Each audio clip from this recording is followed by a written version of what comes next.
Hello बच्चों, Nissan's digital platform में आपका स्वागत है। आज 12th फिजिक्स का राजस्थान बोर्ड का पेपर हुआ है, जिसमें निशान क्लासेस के बच्चों ने बहुत अच्छा अचीवमेंट किया है। क्योंकि इसके पीछे मैं बता रहा हूं आपको, हमारे कॉन्सेप्ट जो थे, हमारे स्टडी मटेरियल जो हमने बुकलेट बच्चों को दी, इस प्रकार की बुकलेट हमने आपको दी थी, जिसमें 355 पेज करीबन थे।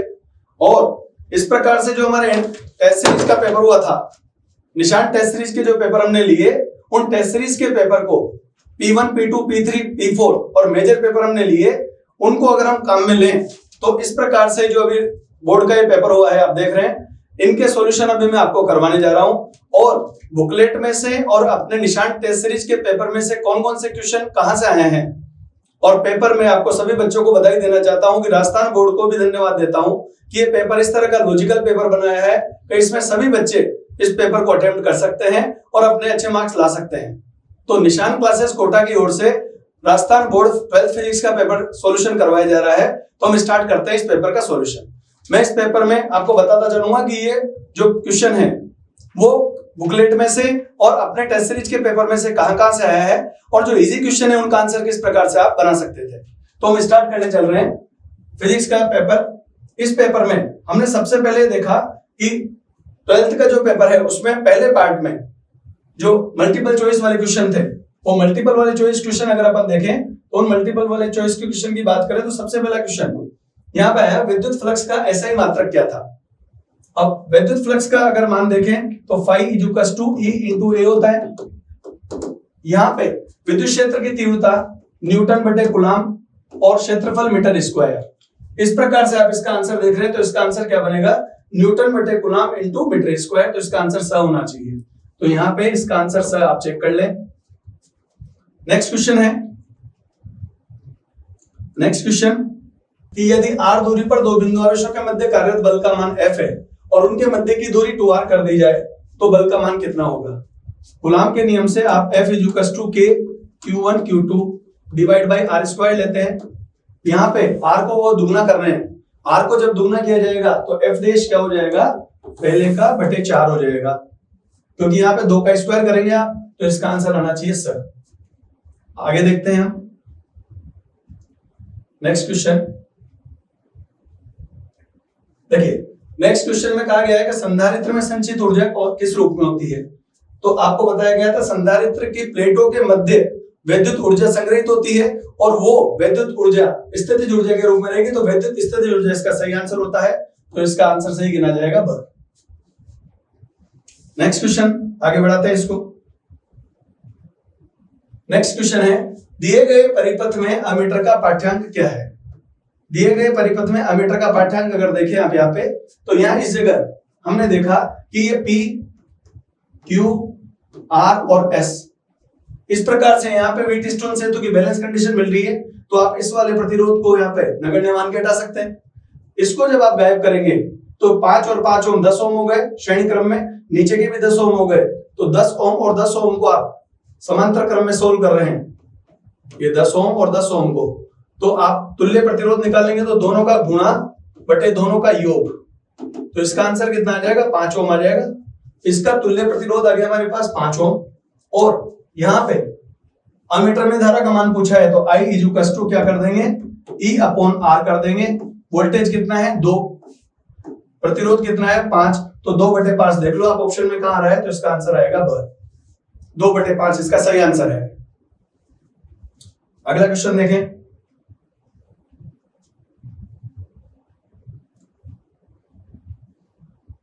अगले क्वेश्चन को देखते हैं। एक विद्युत आवेश Q v वेग से समरूप चुंबकीय क्षेत्र में चुंबकीय बल रेखाओं के समानांतर गति करता है। अब आप देखो यहाँ पर समानांतर का वर्ड का मतलब हुआ एंगल कितना हुआ, 0 डिग्री। और आपको जो फोर्स का फॉर्मूला, बल का फॉर्मूला बताया था, F equals to Q v v sin theta बताया था। अब आप साइन 0 रखेंगे तो Q v v चलेगा, साइन 0 की वैल्यू कितनी हो जाएगी 0, तो 0 से मल्टीप्लाई होकर पूरा पद क्या हो जाएगा 0, तो इसका आंसर आएगा 0। नेक्स्ट आगे क्वेश्चन बढ़ाते हैं आगे। नेक्स्ट क्वेश्चन है, M चुंबकीय आघूर्ण वाले चुंबकीय द्विध्रुव को थीटा कोण से घुमाने में उत्पन्न स्थितिज ऊर्जा का मान कितना होता है। तो जब आप स्थितिज ऊर्जा की गणना करते हैं तो U is equal to minus M B cos theta 2 minus cos theta 1 लेते हैं वैसे तो। अब 90 से थीटा घुमाएंगे तो इस तरह जुड़ जाती है किया गया कार्य। तो आप इसको जब सोल्व करेंगे तो इसका आंसर आना चाहिए minus M B cos theta आएगा, क्योंकि कोस 90 की वैल्यू कितनी हो जाती है, 0 हो जाएगी। तो इसका सही आंसर आना चाहिए minus M B cos theta. इस तरह से ऊर्जा के लिए। नेक्स्ट अगला क्वेश्चन देखते हैं। अगले क्वेश्चन में कहा गया है कि एक प्रत्यावर्ती धारा जनरेटर परिवर्तित करता है यांत्रिक ऊर्जा को रासायनिक में, रासायनिक को यांत्रिक में, विद्युत ऊर्जा को यांत्रिक में और यांत्रिक ऊर्जा को विद्युत ऊर्जा में। तो इसका सही आंसर आएगा, क्योंकि जनरेटर क्या काम करता है, यांत्रिक ऊर्जा को विद्युत ऊर्जा में रूपांतरित करने का साधन है। तो इसका आंसर सही ये गिना जाएगा। नेक्स्ट अगला क्वेश्चन देखें। अगले क्वेश्चन की बात करेंगे। अगले क्वेश्चन में कहा गया है, स्टूडेंट का ही पेपर है तो उन्होंने सोल्व सही कर रखा है, जिस बच्चे ने भी सोल्व किया बिल्कुल सही किया है। इसके according V is equal to, यहां पे दिया गया परिपथ में वोल्टता का मान पूछा गया है, तो V इज इक्वल टू देखे आप VR, VL और VC है। तो ये जो V है परिणामी वोल्टेज जो निकाला जाता है वो निकालेंगे V is equal to under root VR square. VC बड़ा है तो VC माइनस VL का होल स्क्वायर करना होगा अपने को। यहाँ पे जब आप सोल्व करेंगे तो इसकी वैल्यू कितनी है, 8 का स्क्वायर। ये यहाँ पे 10 वोल्ट माइनस 4 वोल्ट, 10 माइनस 4 का स्क्वायर, 8 का स्क्वायर 64 प्लस 36, तो कितना हो गया, अंडर रूट 100 हो गया। अंडर रूट 100 मतलब ये 10 वोल्ट। जिस बच्चे का भी ये पेपर है उसका बिल्कुल सही आंसर है 10 वोल्ट। इसका आंसर सही होना चाहिए। नेक्स्ट आगे देखते हैं।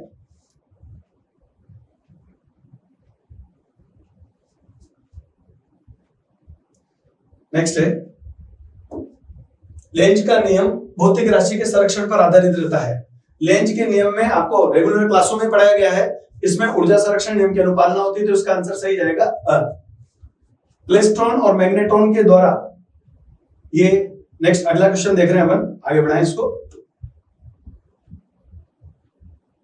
क्लेस्ट्रॉन और मैग्नेट्रॉन के द्वारा किसका उत्पन्न किया जाता है, तो ये बताया गया था कि क्लेस्ट्रॉन और मैग्नेट्रॉन मशीनें होती हैं, इनके द्वारा सूक्ष्म तरंगों का निर्माण किया जाता है। तो ये सूक्ष्म तरंग इसका सही आंसर होगा। तो इसका आंसर होगा इसके अकॉर्डिंग ये मशीनें होती हैं मैग्नेट्रॉन और क्लेस्ट्रॉन, ये मशीनों के नाम हैं जिनसे हम माइक्रोवेव्स मतलब सूक्ष्म तरंगों को बना सकते हैं।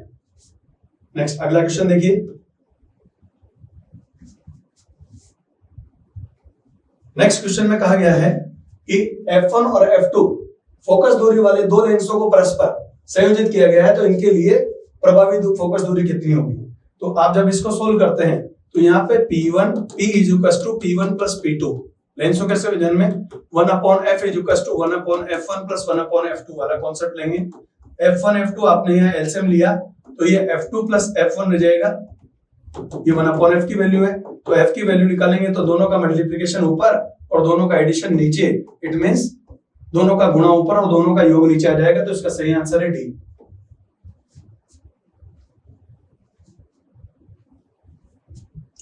नेक्स्ट क्वेश्चन देखते हैं। प्रकाश तरंगों की अनुप्रस्थ प्रकृति ट्रांसवर्स वेव्स के बारे में कौन जानकारी देता है, तो इसका पोलराइजेशन आंसर होता है, सही आंसर है ध्रुवण। तो इसका आंसर क्या लगाएंगे आप इसमें, ध्रुवण। नेक्स्ट क्वेश्चन देखिए।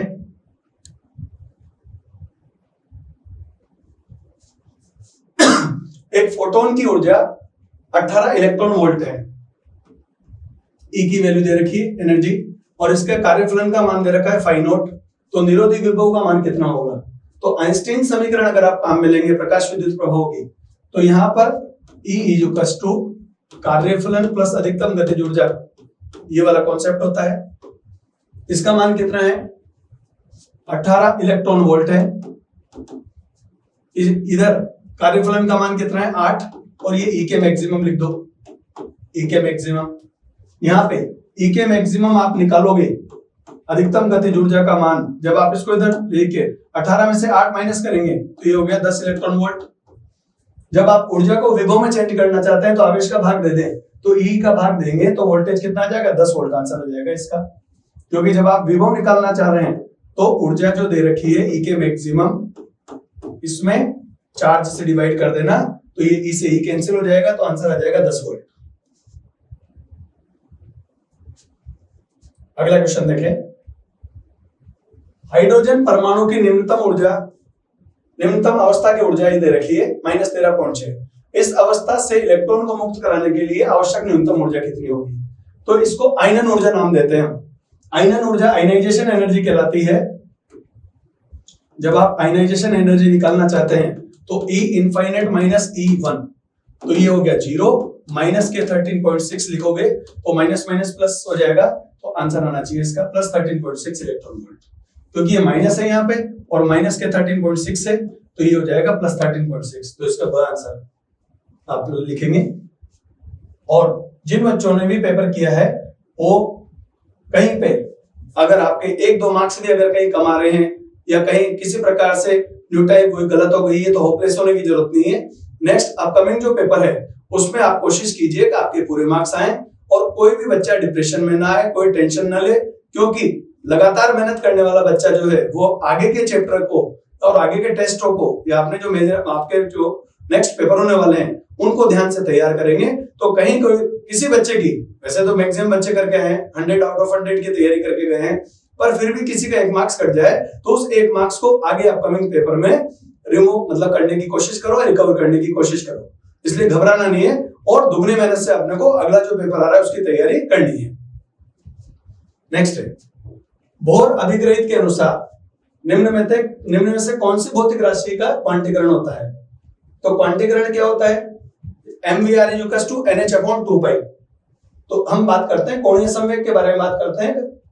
कोणीय संवेग का मान h/2π का पूर्ण गुणज होता है। तो कोणीय संवेग के बारे में आप कहा जाए ये इसको अगर आप पढ़ते हैं तो mvr = nh/2π कहा जाता है। तो क्वांटीकरण राशि बोर के अभिग्रहित के अनुसार निम्नलिखित में से कौन सी राशि क्वांटीकृत है? तो कोणीय संवेग के बारे में अपन यहाँ बात करेंगे। तो कोणीय संवेग की जानकारी अपने को मिलती है mvr के हिसाब से। नेक्स्ट है, अगला क्वेश्चन देखें, नाभिक की बंधन ऊर्जा किसके बराबर होती है? तो ध्यान रखिएगा, नाभिक की बंधन ऊर्जा नाभिक की द्रव्यमान शक्ति के बराबर होती है, क्योंकि बाइंडिंग एनर्जी को वैसे देखा जाए तो बाइंडिंग एनर्जी हम लिखते हैं डेल्टा E = डेल्टा mc² के फॉर्म में। इसका प्रभाव AMU में अगर हटाना चाहेंगे तो द्रव्यमान शक्ति का मान किसके बराबर हो जाएगा? इसके डेल्टा E के बराबर अपन मान सकते हैं। तो इसका आंसर आएगा नाभिक की द्रव्यमान शक्ति के बराबर। N प्रकार के अर्धचालक में बहुसंख्यक धारावाहक कौन होंगे? अब N टाइप मतलब नेगेटिव टाइप होने चाहिए। N टाइप का मतलब क्या हुआ कि जिसमें इलेक्ट्रॉन ज्यादा हो और होल कम हो। तो इसमें क्या है, मेजोरिटी में या बहुसंख्यक पूछा गया तो कौन होंगे? इलेक्ट्रॉन ज्यादा मात्रा में होंगे और होल कम होंगे। तो इसका आंसर आएगा इलेक्ट्रॉन।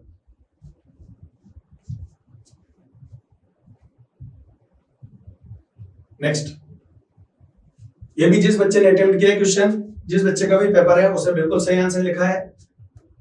परम शून्य ताप पर नेज अर्धचालकों की चालकता कितनी होती है? तो आपको अर्धचालकों के बारे में बताया जाता है कि अर्धचालक सेमीकंडक्टर 0 केल्विन या परम ताप पर कुचालक की तरह व्यवहार करते हैं और सामान्य ताप पर या 27 के आसपास चालकता दर्शाते हैं। तो इसमें आंसर क्या है? परम शून्य ताप मतलब 0 केल्विन टेम्परेचर पर अर्धचालकों की चालकता कितनी होगी? 0 होगी। ये आंसर इसका है 0। अब सेकंड क्वेश्चन है, second question fill in the blanks रिक्त स्थान वाला क्वेश्चन है। इसमें यह कहा गया है कि विद्युत द्विध्रुव के कारण उसके अक्ष पर विद्युत क्षेत्र की तीव्रता किसके व्युत्क्रमानुपाती होती है? तो आपको द्विध्रुव के अक्ष पर विद्युत क्षेत्र की तीव्रता याद होनी चाहिए 2 kp/r³। तो यहाँ विद्युत क्षेत्र की तीव्रता r³ के व्युत्क्रमानुपाती अर्थात दूरी के घन के व्युत्क्रमानुपाती होता है। आप इसको r³ लिख दें या दूरी के घन के व्युत्क्रमानुपाती, ये बता सकते हैं। नेक्स्ट, अगला क्वेश्चन देखिए। अगला क्वेश्चन कहा गया है, प्रति एकांक विद्युत क्षेत्र के अपवाह वेग का परिमाण कितना होगा? आपने गतिशीलता वाला टॉपिक पढ़ा था, Vd is to mu E होता है। तो अगर म्यू को आप यहां रखेंगे तो Vd अपॉन ई लिख सकते हैं। एकांक विद्युत क्षेत्र की तीव्रता के लिए Vd का मान गतिशीलता के बराबर है, अर्थात आप क्या कह सकते हैं, एकांक विद्युत क्षेत्र के लिए अपवाह वेग का मान किसके बराबर होगा? म्यू के बराबर, या हिंदी में आप लिख के आ सकते थे गतिशीलता के बराबर। तो फिल इन द ब्लैंक्स में गतिशीलता या म्यू लिख सकते हैं। एक गैल्वेनोमीटर को अमीटर में रूपांतरित करने के लिए पार्श्व क्रम में, मतलब समांतर क्रम में क्या जोड़ते हैं? अल्पमान का प्रतिरोध जोड़ते हैं, उसे शंट प्रतिरोध कहते हैं। अल्पमान का प्रतिरोध जोड़ा जाता है, उसे क्या कहते हैं? शंट प्रतिरोध एस कहते हैं। अगला क्वेश्चन देखिए, नेक्स्ट, अनुचुंबकीय पदार्थ के लिए चुंबकीय प्रवृत्ति का मान कैसा होता है? देखिए, प्रतिचुंबकीय के लिए माइनस में बताया था, अनुचुंबकीय के लिए धनात्मक 1 से बड़ा, और अगर लो चुंबकीय होता तो बहुत ज्यादा होता, तो इसका मान 1 से बड़ा आएगा, तो आंसर आएगा 1 से ज्यादा। नेक्स्ट, प्रेरित विद्युतवाहक बल का परिमाण, प्रेरित विद्युतवाहक बल का परिमाण परिपथ के फ्लक्स में समय के साथ होने वाले परिवर्तन की दर के बराबर होता है। तो यहां पे आंसर भरा जाएगा फ्लक्स, क्योंकि फेराडे का जो नियम पढ़ा था उसमें E is to minus d∅/dt पढ़ा था हमने, उससे हम इसका आंसर निकाल सकते हैं। या माइनस साइन लेंज के नियम को बताता है, तो लेंज के नियम की जानकारी होती है। और अभी मैं आपको जो हमने टेस्ट सीरीज ली है, जो बुकलेट मैंने आपको दी है, उनके बारे में भी बताऊंगा कि जो भी गवर्नमेंट का पेपर आया है राजस्थान बोर्ड का, हमारे बुकलेट और अपने टेस्ट सीरीज के पेपर में से कौन कौन से क्वेश्चन मिले हैं, कितने पेज नंबर पे कौन सा क्वेश्चन था, उसकी जानकारी भी मैं इस पेपर के माध्यम से आपको देने वाला हूं। नेक्स्ट, शुद्ध प्रेरकत्व युक्त प्रत्यावर्ती परिपथ में प्रत्यावर्ती धारा और प्रत्यावर्ती वोल्टता। अब शुद्ध प्रेरकत्व का मतलब क्या हुआ? यहाँ पे आपने यहाँ पर क्या ले रखा है? एक कुंडली काम में ले रखी है, और जब भी कुंडली काम में लेते हैं तो वोल्टेज 90 डिग्री आगे हो जाता है या धारा 90 डिग्री पीछे हो जाती है। तो प्रत्यावर्ती धारा प्रत्यावर्ती वोल्टता से 90 डिग्री लिख सकते थे, या π/2 कोण से पीछे होती है, ये आंसर है इसका। नेक्स्ट, अगला क्वेश्चन देखते हैं। जब सोडियम लैंप का प्रकाश पोलराइड शीट से पारित होता है तो उसकी तीव्रता कितनी हो जाती है? तो जब आप पोलराइड फिल्म काम में लेंगे इस तरह से, और इसमें से सोडियम लैंप का प्रकाश आप गिराएंगे यहां से, तो आधा भाग तो इसमें से बाहर निकल जाता है और आधा भाग इसमें रोक लिया जाता है, तो तीव्रता पहले की क्या हो जाएगी? आधी हो जाएगी। तो आंसर है, आप यहां हिंदी में लिख सकते थे आधी, सेंटेंस पूरा मिलाने के हिसाब से आधी हो जाती है, ये आंसर आएगा इसका, आधी हो जाती है। या फिर I0/2 कह सकते हो, ये भी लिख सकते हैं हम, और ये भी लिखा जा सकता है। नेक्स्ट है, यहां पे लेनार्ड के प्रेक्षण में 2 इलेक्ट्रोडों वाली निर्वातित कांच की नली में उत्सर्जक पट्टिका पर विकिरणों को आपतित करने पर परिपथ धारा का प्रवाह होगा। प्रकाश विकिरण, यहाँ पे सेंटेंस आना चाहिए, प्रकाश जब आप गिराते हैं या विकिरण के रूप में आप उसे गिराते हैं, तो प्रकाश विकिरणों को आपतित करने पर परिपथ में धारा का प्रवाह होता है, और वो जो प्रकाश भी गिराया जाएगा उसकी आवृत्ति देली आवृत्ति से अधिक होनी चाहिए थी। अगला क्वेश्चन देखते हैं। देखिए, न्यूट्रॉन की खोज जेम्स चैडविक ने, इसका आंसर आएगा जेम्स चैडविक। और ये आंसर जिस भी स्टूडेंट ने ये पेपर भिजवाया है उनका आंसर सही है। देखिए कैसे, अर्धचालकों की प्रतिरोधकता। अब प्रतिरोधकता पूछी है और हमें किताब में सिग्मा के रूप में दिया हुआ था कि सिग्मा जब आप देखते हैं तो 10⁵ to 10⁻⁻⁶ है। तो अब जब रो निकालेंगे आप इसके लिए तो 1/σ कर देना, तो 1/10⁵ और 1/10⁻⁶ यहां से यहां तक, तो ये पॉजिटिव में चल जाएगा, तो इसका आंसर आएगा 10⁻⁶ और 10⁻⁵ तो इसका आंसर सही है। ये प्रतिरोधकता है, प्रतिरोधकता चालकता का उल्टा होता है, तो आप रो निकालेंगे तो 1/σ करना होगा आपको, तो इसका आंसर 10⁻⁻⁵ to 10⁻⁶ आंसर आएगा इसका। अगला क्वेश्चन देखिए। नेक्स्ट, अगला क्वेश्चन, इसमें कहा गया है कि वैद्युत द्विध्रुव आघूर्ण को परिभाषित करना था। तो द्विध्रुव के आवेश के परिमाण और आवेशों के मध्य की दूरी के गुणनफल को द्विध्रुव आघूर्ण कहते हैं और इसे P से दर्शाते हैं। P = Q × 2D। आवेश के परिमाण और आवेशों के मध्य की दूरी के गुणनफल को द्विध्रुव आघूर्ण कहते हैं। अगला क्वेश्चन देखते हैं। अगले क्वेश्चन में कहा गया है कि दिए गए परिपथ में ए और बी बिंदुओं के मध्य तुल्यधारिता आपको ज्ञात करनी थी। तो आप पहले ध्यान से समझे, ए और बी के मध्य। ऐसा क्वेश्चन जो निशान टेस्ट सीरीज हुई थी उसमें भी दिया हुआ है, बुकलेट में भी एज इट इज है, बस वैल्यू थोड़ी चेंज है। और ये हमने जो टेस्ट पेपर लिया था उसमें केवल इधर जोड़ा हुआ है। इसको सोल्व करते हैं। इन दोनों का सॉल्यूशन देखेंगे तो ये जो है ये 6, तो आप यहां रहने दीजिए। इन दोनों का पैरेलल मतलब पार्श्वक्रम समांतर सोल्व कर लें तो ये हो जाएगा 3 पिकोफैरेड। इधर है ये 6 पिकोफैरेड। यूनिट बाद में लगा सकते हैं, पहले सोल्व कर लें। ये दोनों श्रेणी क्रम में है तो तुल्य निकालेंगे तो क्या करेंगे, 1/C1 1/C2 से भी कर सकते हो और दोनों का मल्टीप्लाई डिवाइड बाय दोनों का एडिशन से भी कर सकते हो। तो इसका आंसर जो आएगा 6 × 3 / 6 + 3, तो 18/9 करेंगे तो 2 पिकोफैरेड इसका आंसर आना चाहिए। तो इसका आंसर 2 पिकोफैरेड लिखना था।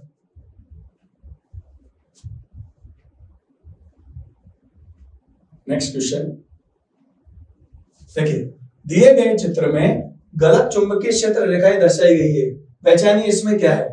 आपको विद्युत क्षेत्र और चुंबकीय क्षेत्र वाला पाठ पढ़ाते समय बताया गया था कि विद्युत बल रेखाएं और चुंबकीय बल रेखाएं नहीं काटती, जबकि इनमें क्या किया है, इन्होंने बल रेखाएं आपस में काट दी हैं। तो इसमें आंसर क्या है, क्या गलती है इसमें चुंबकीय बल रेखाओं को काटते हुए बताया गया है, जो कि वास्तव में संभव नहीं है। तो इसमें क्या गलती है, चुंबकीय बल रेखाएं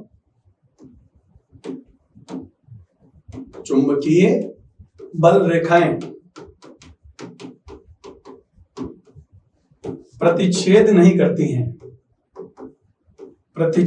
करती हैं, मतलब नहीं काटती हैं। तो इनका कटान जो दर्शाया गया है वो गलत है।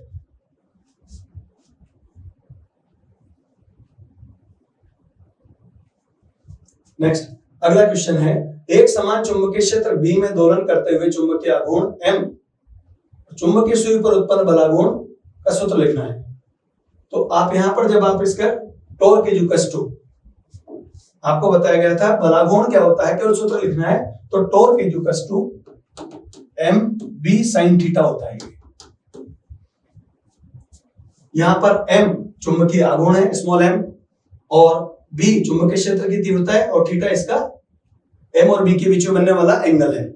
इसको प्रूव करने के लिए हमने क्या है, छड़ चुंबक काम में लेते हैं। दोनों सिरों पर बल लगेगा, बल और उनके बीच की लंबवत दूरी निकालते हैं, उससे हम इसको mb sin थीटा प्रूव करते हैं। तो इसका आंसर आपको लिखना था torque = mb sin theta. Next अगला क्वेश्चन देखिए, चित्र में दर्शाए अनुसार एक चुंबक कुंडली की ओर लाई जा रही परिपथ में उत्पन्न धारा किस दिशा में होगी। तो यहां पर जब हम बात करेंगे तो इस जगह पर यहां पर क्या बनना चाहिए, S बनना चाहिए। क्यों, लेंज का नियम क्या कहता है कि इसके पास आने का विरोध करेगा। तो इसमें धारा जो बहेगी वो इस तरह से यहाँ N बनेगा और यहाँ S बनेगा, क्यों, पास आने के विरोध की वजह से। तो इसमें डायरेक्शन किस तरह से होनी चाहिए, इस तरह से होगा, वो इस क्लॉकवाइज डायरेक्शन में अपना है। तो ये गति इस प्रकार से होनी चाहिए, प्रेरित धारा की दिशा। तो आप प्रेरित धारा की दिशा को क्लॉकवाइज कह सकते हैं या BAC की फॉर्म में कह सकते हैं आप इसको। ये कब होगा, जब आप लेंज के नियम के अकॉर्डिंग अगर S मानेंगे यहाँ पे तो N और S, ये B चुंबकीय क्षेत्र मान लेंगे, तो ये धारा की दिशा इस प्रकार से होगी। तो इस तरह से ऊपर से नीचे से मूव करवा सकते हैं आप इसको।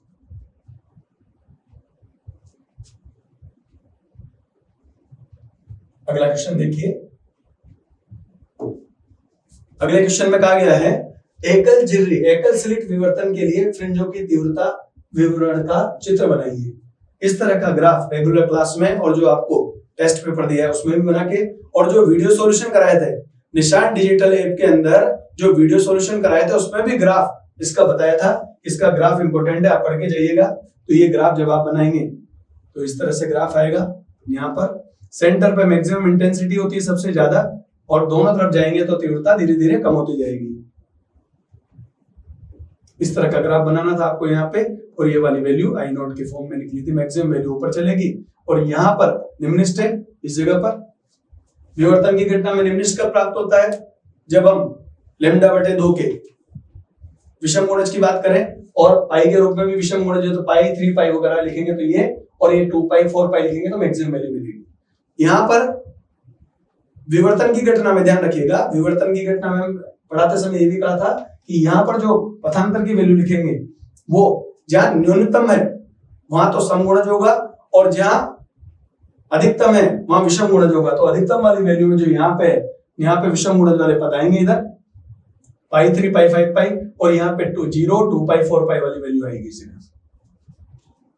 नाभिकीय संलयन से आप क्या समझते हैं? अगला क्वेश्चन देखिए।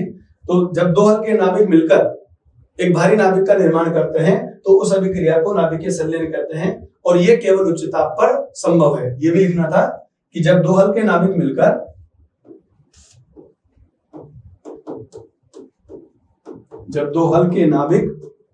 मिलकर एक भारी नाभिक का निर्माण करते हैं तो इसे नाभिकीय संलयन कहते हैं, और नाभिकीय संलयन की क्रिया उच्च ताप पर संभव है, जैसे सूर्य की सतह पर सौर विकिरण के बनने का कारण नाभिकीय संलयन बताया गया है। अगला क्वेश्चन देखें। एक पीएन संधि डायोड के अग्रदिशिक बायस में वीआई वक्रों के अध्ययन के प्रायोगिक परिपथ का नामांकित चित्र बनाना है। तो आपको पीएन संधि डायोड का ये पीएन संधि डायोड बना दिया हमने, इसके समांतर क्रम में वोल्टमीटर जोड़ देना था, यहाँ पे श्रेणी क्रम में एमीटर जोड़ दो।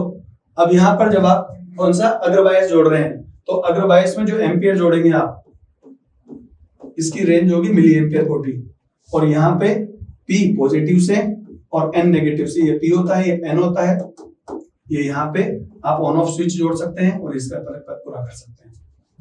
ये चित्र इसका बनाना था, नामांकित चित्र बनाना है। नामांकित चित्र का मतलब है यहाँ पे आपको लिखना था वोल्टमीटर, यहाँ लिखना है एमीटर जिसकी रेंज मिली एम्पियर है, यहाँ पे बैटरी,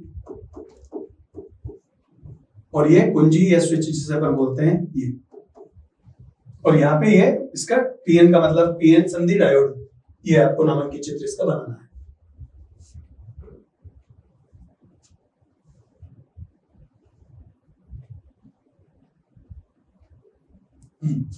नेक्स्ट क्वेश्चन है, एक अनंत रेखीय आवेशित तार के लिए आर की वैल्यू दे रखी है 4 सेंटीमीटर, तो आप इसको 0.04 लिख सकते हैं या 4 × 10⁻² मीटर लिख सकते हैं। यहाँ पे विद्युत क्षेत्र की तीव्रता कितनी है? E दे दिया है 4.5 × 10⁻⁴ न्यूटन पर कूलम। तो इसमें रैखिक आवेश घनत्व की गणना करनी है। इट मींस इसमें क्या निकालना था? अपने को लैम्डा निकालना है।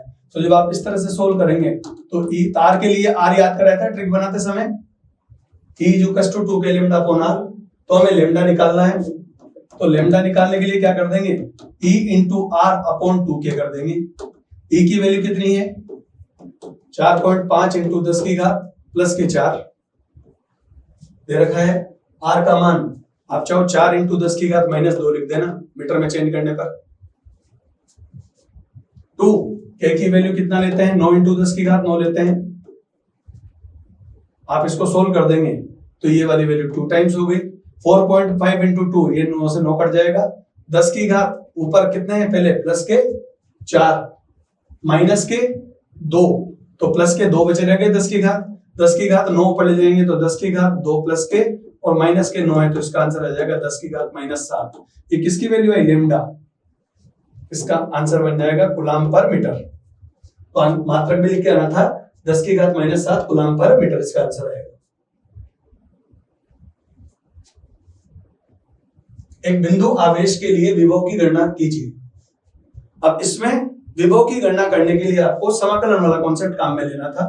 V = -E.dr इनफाइनाइट से लेकर r तक, माइनस साइन यहाँ पे KQ/r² लिखेंगे, E का मान इनफाइनाइट से r तक।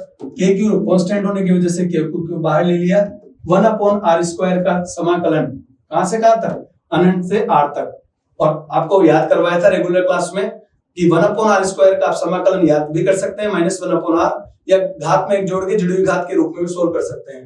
तो इसका जो आंसर आएगा -KQ 1/r -1 इनफाइनाइट लिमिट लगाने पर, तो इसको लिख सकते हैं -KQ/r। और अगर केवल परिमाण वाली वैल्यू देखनी है तो यहाँ पर इस तरह माइनस का मतलब क्या होता है, यहाँ पे माइनस का मतलब होता है कि आकर्षण वाली वैल्यू है। लेकिन अगर आप यहाँ पे ए की वैल्यू देखेंगे तो माइनस के क्यू डिवाइड बाय आर, यहाँ पर हमने सोल्व किया 1/r स्क्वायर का समाकलन, ये -1/r रहेगा, तो माइनस जो माइनस माइनस है प्लस कर सकते हैं, तो इसका परिमाण जो होगा पॉजिटिव आएगा, क्योंकि विभव अदिश राशि है और विभव अदिश राशि होने की वजह से उसका परिमाण केवल कैसा लेना है, प्लस।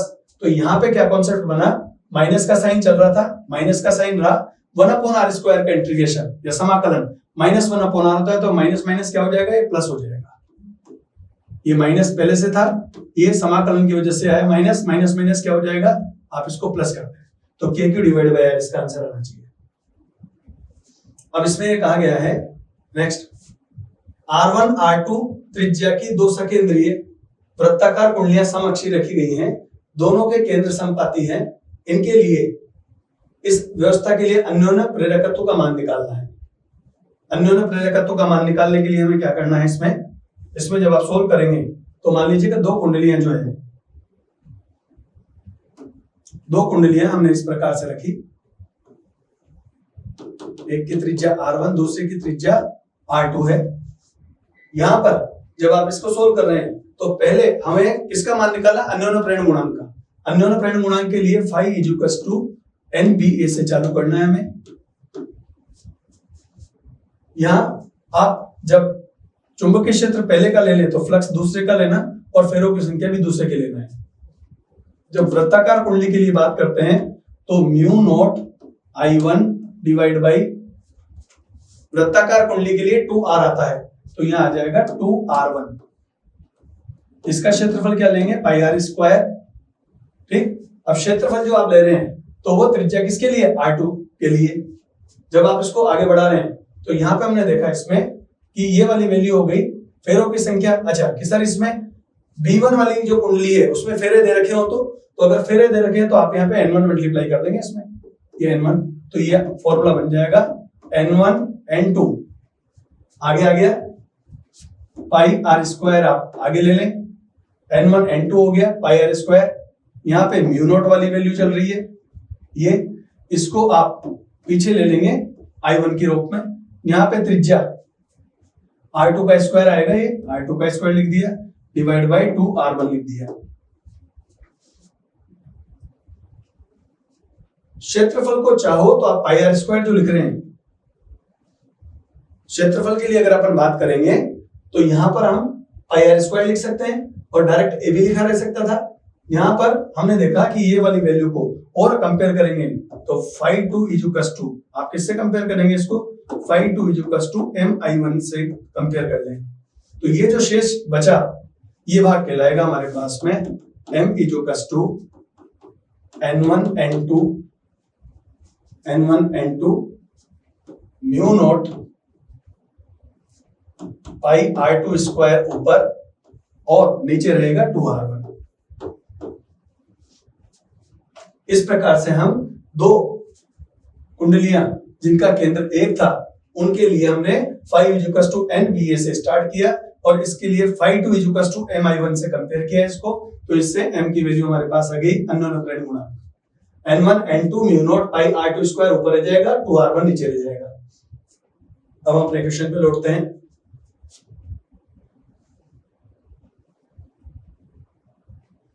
ये क्वेश्चन कर चुके हैं आप इसमें R1 R2 वाला। एक 8वां क्वेश्चन इसमें था, विद्युत चुंबकीय तरंगों के दो अभिलक्षण लिखने थे। तो विद्युत चुंबकीय तरंगें अनुप्रस्थ प्रकृति की होती हैं, विद्युत चुंबकीय तरंगें अनुप्रस्थ प्रकृति की बताई थी, और इनके संचरण के लिए माध्यम की आवश्यकता नहीं होती।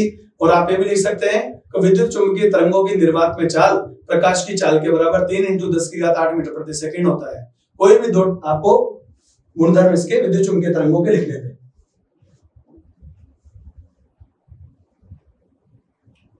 नेक्स्ट अगला क्वेश्चन देखते हैं हम इसमें। यहां पर क्वेश्चन है 5000 एंगस्ट्रॉम तरंगदैर्घ्य लैम्डा की वैल्यू दे रखी है 5000 एंगस्ट्रॉम। आप इसको 5000 इंटू एंगस्ट्रॉम को मीटर में चेंज करने के लिए 5 × 10⁻⁷ लिखते हैं। 5 × 10⁻⁷ किसकी वैल्यू हुई, इसकी तरंगदैर्घ्य की वैल्यू हो गई। और अपवर्तित प्रकाश की चाल निकालनी है और आवृत्ति ज्ञात करनी है। अब आप देखिए, सबसे पहले हम क्या करेंगे, इसमें हम माध्यम में वेग की गणना करते हैं। तो ये 3 × 10⁸ आप काम में लेते हो। अपवर्तनांक कितना दे रखा है, 1.33।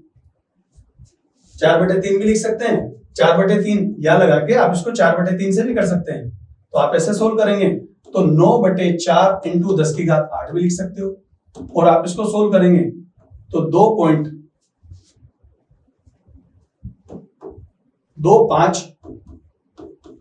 10⁸। इसको सोल्व करेंगे तो 2.25 आ गया। अब इसमें पूछा क्या है, इसके अलावा आवृत्ति भी ज्ञात करनी है। तो आवृत्ति निकालने के लिए, आवृत्ति v बराबर n लैम्डा होता है वैसे, तो आवृत्ति निकालेंगे तो v/λ। वे कितना निकला, 2.25 × 10⁸। इसमें तरंग दैर्ध्य 5 ×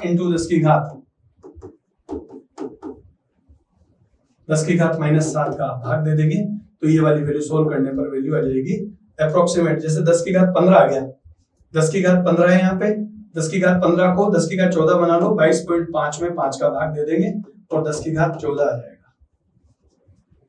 ठीक, तो 4.56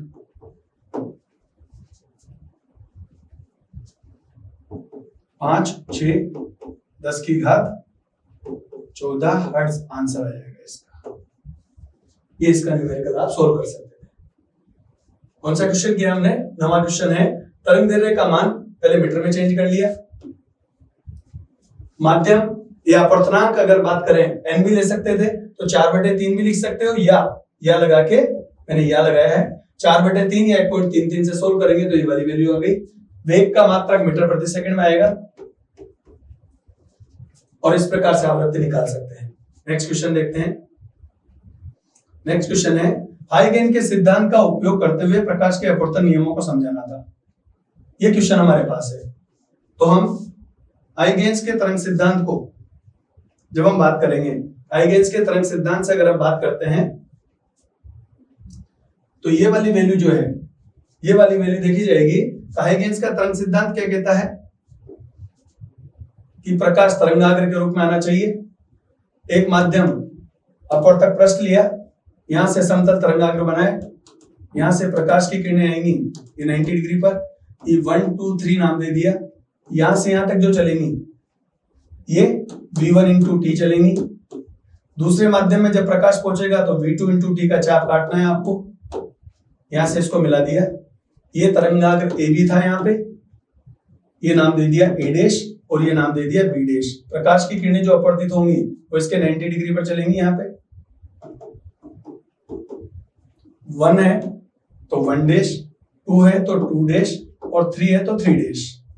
ये जो एंगल बनेगा यहाँ पे, ये बनेगा I, इधर ये I, यहाँ पे ये प्रकाश की किरणें जो आ रही है इनकी बात कर रहे हैं हम। यहाँ पे R बनेगा और ये भी R बनेगा। आप इस चित्र से पहले बात ये कह सकते हैं, आपतित किरण, अपवर्तित किरण और अभिलंब तीनों एक ही तल में, XY तल में होंगे। पहला तो चित्र से कह सकते हैं। और आप त्रिभुज ABA' काम में लेंगे तो इससे sin I बराबर v1 × t divide by a', equation first आएगी। दूसरा त्रिभुज काम में लेंगे A', B', तो इससे sin R आएगा। इससे आप जब मान निकालेंगे तो v2t ये वाली वैल्यू डिवाइड बाई a'। समीकरण 1 में 2 का भाग देंगे, समीकरण 1 में 2 का भाग देंगे तो यहां आपके पास आ जाएगा sin I divide by sin R। ठीक, तो ये आ जाएगा v1 × t divide by a', v2 × t divide by a'। से a' काट देना, समय से समय काट दोगे तो ये आ गया v1/v2। तो इस दिए गए हाइगेन के तरंग सिद्धांत को हमने काम में लिया। तो इसमें तरंगाग्र है AB, आपतित किरणों का समतल तरंगाग्र, और A', B' जो बनेगा ये वाला, ये अपवर्तित किरणों के लिए तरंगाग्र कहलाएगा। इस वजह से हम ये कह सकते हैं कि हाइगेन के तरंग सिद्धांत को उपयोग में लेकर स्नेल का नियम हमने प्रूव किया। क्योंकि आप इसको v1/v2 को अनुपात के रूप में लिखेंगे तो क्या आ जाएगा, sine I divide by sine R क्या हो जाएगा, म्यू हो जाएगा। इसे ही स्नेल का नियम कहते हैं। इस प्रकार से हमने इसकी व्याख्या कर ली, यह मैं यहाँ पे बताना था। इसके बाद नेक्स्ट है क्वेश्चन नंबर 12 देखते हैं हम इसका। नाभिकीय बल से आपका क्या अभिप्राय है और प्रति न्यूक्लियन बंधन ऊर्जा का द्रव्यमान संख्या के फलन के रूप में ग्राफ खींचकर समझाइए। जब आप इसका ग्राफ खींचेंगे तो पहली बात तो नाभिकीय बल क्या होता है, ऐसा बल जो नाभिकों के बीच में लगता हो। अब नाभिक के बीच में प्रोटॉन न्यूट्रॉन के बीच में लगे और इसकी रेंज जो होगी वो आप लिख सकते हैं 10 की घात -15 मीटर रेंज की होती है। इसका जो ग्राफ बनाना था प्रति न्यूक्लियन बंधन ऊर्जा और परमाणु भार के बीच में ग्राफ बनाएंगे। प्रति न्यूक्लियन बंधन ऊर्जा बाइंडिंग एनर्जी के बीच में ग्राफ खींचेंगे तो ये ग्राफ आपको ऐसा बनाना था, ये ग्राफ ऐसा बनेगा। यहाँ पे ये परमाणु भार लिखते हैं तो ये यहाँ पे 0, फिर यहाँ पे लिखा जाएगा 30, ये 170, यहाँ पे लिखा जाएगा 200 और ये यहाँ पे चलता है 8, फिर ये यहाँ पे चलता है 10 और ये मैक्सिमम वैल्यू होती है 8.5 के हिसाब से। ये ग्राफ आपको बनाना था इसमें। ये प्रति न्यूक्लियन बंधन ऊर्जा और परमाणु भार के बीच में ग्राफ खींच के बताना है। नेक्स्ट, बैंड के आधार पर विद्युत रोधी एवं अर्धचालक पदार्थों के बीच में व्याख्या करनी थी अपने को। इसके बैंड, अब मैंने आपको बताया था रेगुलर क्लास में पढ़ते समय आपने पढ़ा कि जब हम संयोजी बैंड और चालन बैंड की बात करेंगे तो उनके बीच में जो अंतराल होता है इसे वर्जित ऊर्जा अंतराल कहते हैं, डेल्टा ईजी। तो इसमें कहा जाएगा कि जिन पदार्थों के लिए वर्जित ऊर्जा अंतराल डेल्टा ईजी का मान 3 इलेक्ट्रॉन वोल्ट से ज्यादा होगा वो विद्युत रोधी या कुचालक कहलाएंगे, और जिनमें वर्जित ऊर्जा अंतराल का मान लगभग 1 इलेक्ट्रॉन वोल्ट होगा उनको हम कहेंगे अर्धचालक, सेमीकंडक्टर कहेंगे। तो अब आप ध्यान दें, यहाँ पे जिस प्रकार से आपको बनाना था, ये AC बनाना है, यहाँ EV बनाना है, ये EV और ये EC, और इनके बीच का जो गैप है डेल्टा EG, इसमें लिखना था 3 इलेक्ट्रॉन वोल्ट से ग्रेटर देन मतलब बड़ा। और जब आप अर्धचालक के लिए चित्र बनाएंगे तो यहाँ बनेगा EC ऊपर की ओर और यहाँ बनेगा EV नीचे की ओर। संयोजी बैंड के लिए ऊर्जा, चालन बैंड के लिए, और इनके लिए गैप बनाओगे वो लगभग 1 इलेक्ट्रॉन वोल्ट यहाँ लिखना पड़ेगा चित्र में आपको। इनका गैप 1 इलेक्ट्रॉन वोल्ट, इनकी दूरी आप ज्यादा बना सकते हैं पर लिखना जरूरी है 3 इलेक्ट्रॉन वोल्ट से ज्यादा और लगभग 1 इलेक्ट्रॉन वोल्ट के आसपास। ये आपको इसमें व्याख्या करनी थी।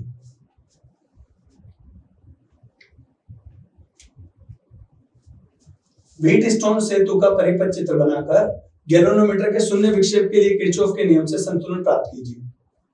ये है ठीक। तो अभी हम इसको एक्सप्लेन करते हैं। व्हीटस्टोन सेतु की बात करेंगे तो व्हीटस्टोन सेतु का चित्र बनाना है तो इसमें 4 प्रतिरोध एक ब्रिज नुमा संरचना में लगे होते हैं इस प्रकार से।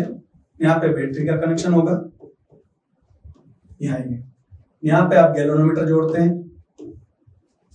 ये बैटरी का कनेक्शन। यहाँ की भी जोड़ सकते हैं, की ऑन ऑफ करने का स्विच। यहाँ पे नाम दे दो इसका A, B, C और D।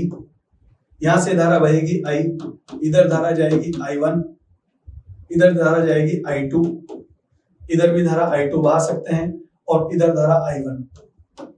प्रतिरोध के नाम P, Q, R, S। आप जब आप इस प्रकार से इसका वर्गीकरण करेंगे तो यहाँ धारा जो बह रही है वो 2 पार्ट में बट रही है, तो लूप 1 बनेगा ये वाला और लूप 2 बनेगा ये वाला। जब हम किरचॉफ के द्वितीय नियम की पालना करेंगे जो बंद लूप पर लगता है तो यहाँ पर हम लूप 1 देखेंगे। तो लूप 1 लिखा, लूप 1 में धारा की दिशा में चलोगे तो I1 इंटू P प्लस का चलेगा। आप यहाँ पे लिख सकते हैं कि धारा मापी में जो धारा प्रवाहित हो रही है उसका प्रभाव कितना कर सकते हो, 0। तो इसका प्रभाव हट जाएगा और यहाँ पे जब आप देखेंगे तो माइनस नीचे की ओर धारा कितनी मानी हमने, I2, तो ये माइनस I2 इंटू R बराबर 0 लिखना था। इससे I1 गुणा P बराबर I2 into R, equation first बन गई। लूप 2 लेंगे ये वाला, लूप का नाम भी दे सकते थे BCDB। तो लूप 2 को काम में लेंगे, लूप 2 के लिए लगाया धारा की दिशा में प्लस, तो I1 इंटू क्यू प्लस का और I2 इंटू एस माइनस का, I2 इंटू एस माइनस का चलेगा, ये इज इक्वल टू 0। तो आप इसको बनाएंगे तो I1 इंटू क्यू बराबर I2 इंटू एस, समीकरण 2।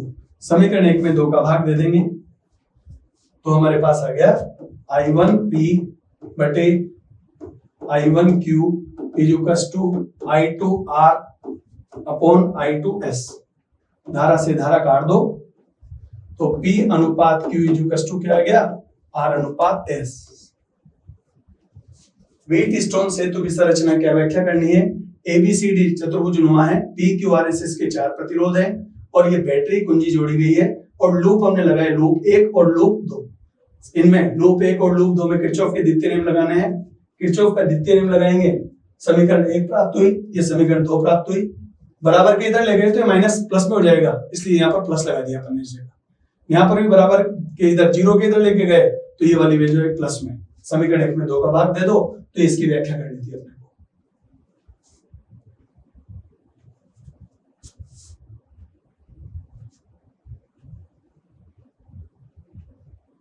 नेक्स्ट, सेल का आंतरिक प्रतिरोध किसे कहते हैं। E1 E2 विद्युत वाहक बल वाले 2 सेल जिनके आंतरिक प्रतिरोध R1 R2 हैं, श्रेणी क्रम में जुड़े हुए हैं, तो इस संयोजन के लिए कुल विद्युत वाहक बल और आवश्यक आंतरिक प्रतिरोध मतलब कुल आंतरिक प्रतिरोध का ज्ञात करना है, चित्र बनाना है। इसको हम एक्सप्लेन करते हैं। नेक्स्ट, यहां पर सबसे पहले हमसे क्या कहा गया है कि 2 सेल श्रेणी क्रम में जुड़े हुए हैं। अच्छा, सबसे पहली बात, सेल का आंतरिक प्रतिरोध किसे कहते हैं। सेल का आंतरिक प्रतिरोध जो होता है इंटरनल रेजिस्टेंस, सेल के विद्युत अपघट्य या लिक्विड जिसे कहते हैं सॉल्यूशन, उसके आयनों के द्वारा धारा के मान में उत्पन्न रुकावट को सेल का आंतरिक प्रतिरोध कहा जाता है और इसे स्मॉल r से दर्शाते हैं, जिसे ओम में मापते हैं। ये तो हो गई आंतरिक प्रतिरोध की परिभाषा।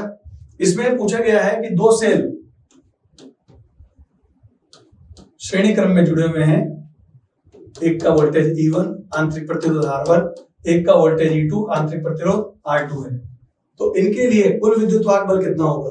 तो ये अच्छा, श्रेणी क्रम संयोजन क्या होगा, एक सेल का धन दूसरे सेल के ऋण टर्मिनल से जुड़ा हुआ हो तो उसे एक का प्लस एक के माइनस से दूसरे के माइनस से जुड़ा हुआ हो तो ये संयोजन क्या कहलाता है, श्रेणी क्रम संयोजन कहलाता है। तो श्रेणी क्रम संयोजन में कुल वोल्टेज हमेशा दोनों के योग के रूप में आएगा, ध्यान दीजिएगा, E1 प्लस E2 चलेगा। और कुल धारा अगर पूछी जाए कि I कितनी होगी तो कुल वोल्टेज डिवाइड बाय कुल प्रतिरोध, और आपसे पूछा गया है किसका तुल्य आंतरिक प्रतिरोध कितना होगा। तो 2 प्रतिरोध जब श्रेणी क्रम में जुड़े हुए हैं तो उनका तुल्य आंतरिक प्रतिरोध R1 प्लस R2 के रूप में होगा। ये वाली वैल्यू हम इसके आधार पर श्रेणी क्रम संयोजन के लिए तुल्य इनका योग होगा संयोजन में, और ये वाली वैल्यू इस रूप में। ये हमें एक्सप्लेन करना था। श्रेणी क्रम में जुड़े हुए तुल्य विद्युत वाहक बल धारा निकाल सकते हो, और यहाँ पे R सेल का कुल आंतरिक प्रतिरोध दोनों का R1 प्लस R2 से जोड़ सकते हैं, तो R बराबर R1 प्लस R2 ये व्याख्या करनी थी।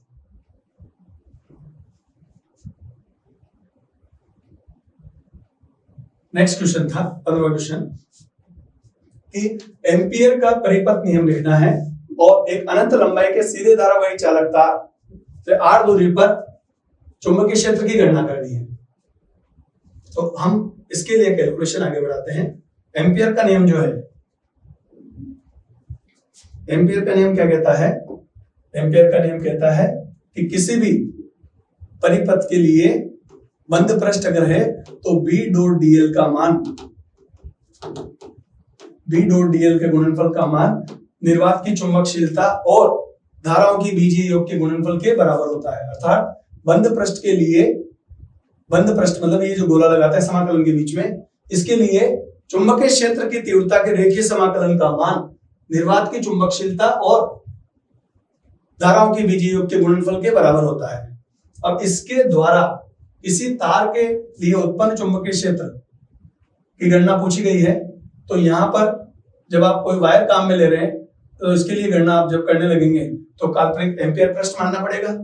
एम्पियर पृष्ठ मान लीजिए ये इस प्रकार का ये पृष्ठ है, तो एम्पियर पृष्ठ कैसा दिखेगा, ये तार तो आपको दिख रहा है जिसमें धारा बह रही है I।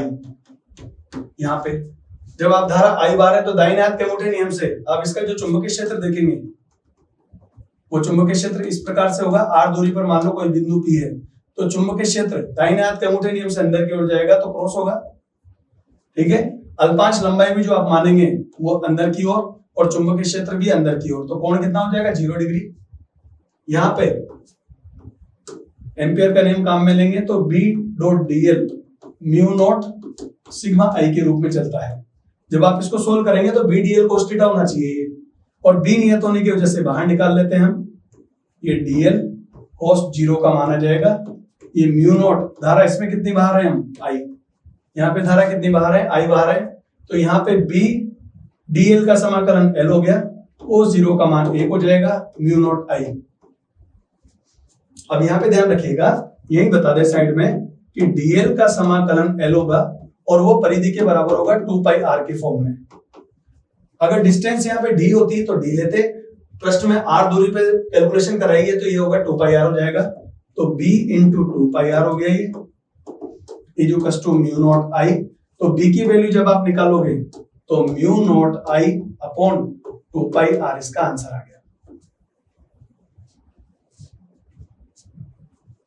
अब इसमें व्याख्या करनी थी, एम्पियर के नियम की व्याख्या कर दी।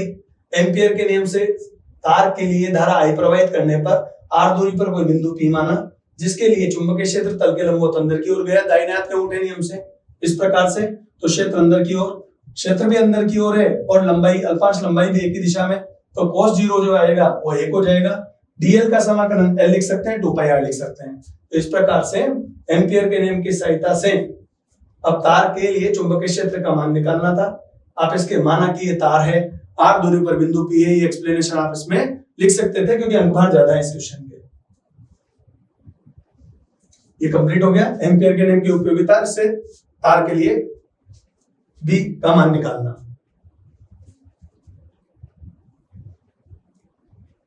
इसके बाद नेक्स्ट है बायो सावर्त नियम लिखिए और एक विद्युत धारावाही पास के अक्ष पर स्थित किसी चुंबकीय क्षेत्र के मान को ज्ञात करना है। तो हम इसमें नेक्स्ट आगे देखते हैं। बायो सावर्त नियम क्या कहता है? बायो सावर्त नियम कहता है कि किसी भी धारावाही अल्पांश के कारण, जो आप यहां पर मान लीजिए कि धारावाही अल्पांश माना ओ बिंदु पर और यहां पर आपने एक अल्पांश ये dl मान रखा है, इसके लिए चुंबकीय क्षेत्र जो निकालोगे ये इसका मान xy धारा I बह रही है इसमें, यहाँ पर क्षेत्र क्या अंदर की ओर हो गया और ये एंगल कितना बन रहा है थीटा। तो जो धारावाही अल्पांश के कारण चुंबकीय क्षेत्र होता है उसका मान mu naught I dl sine theta upon 4 pi r square के रूप में होता है।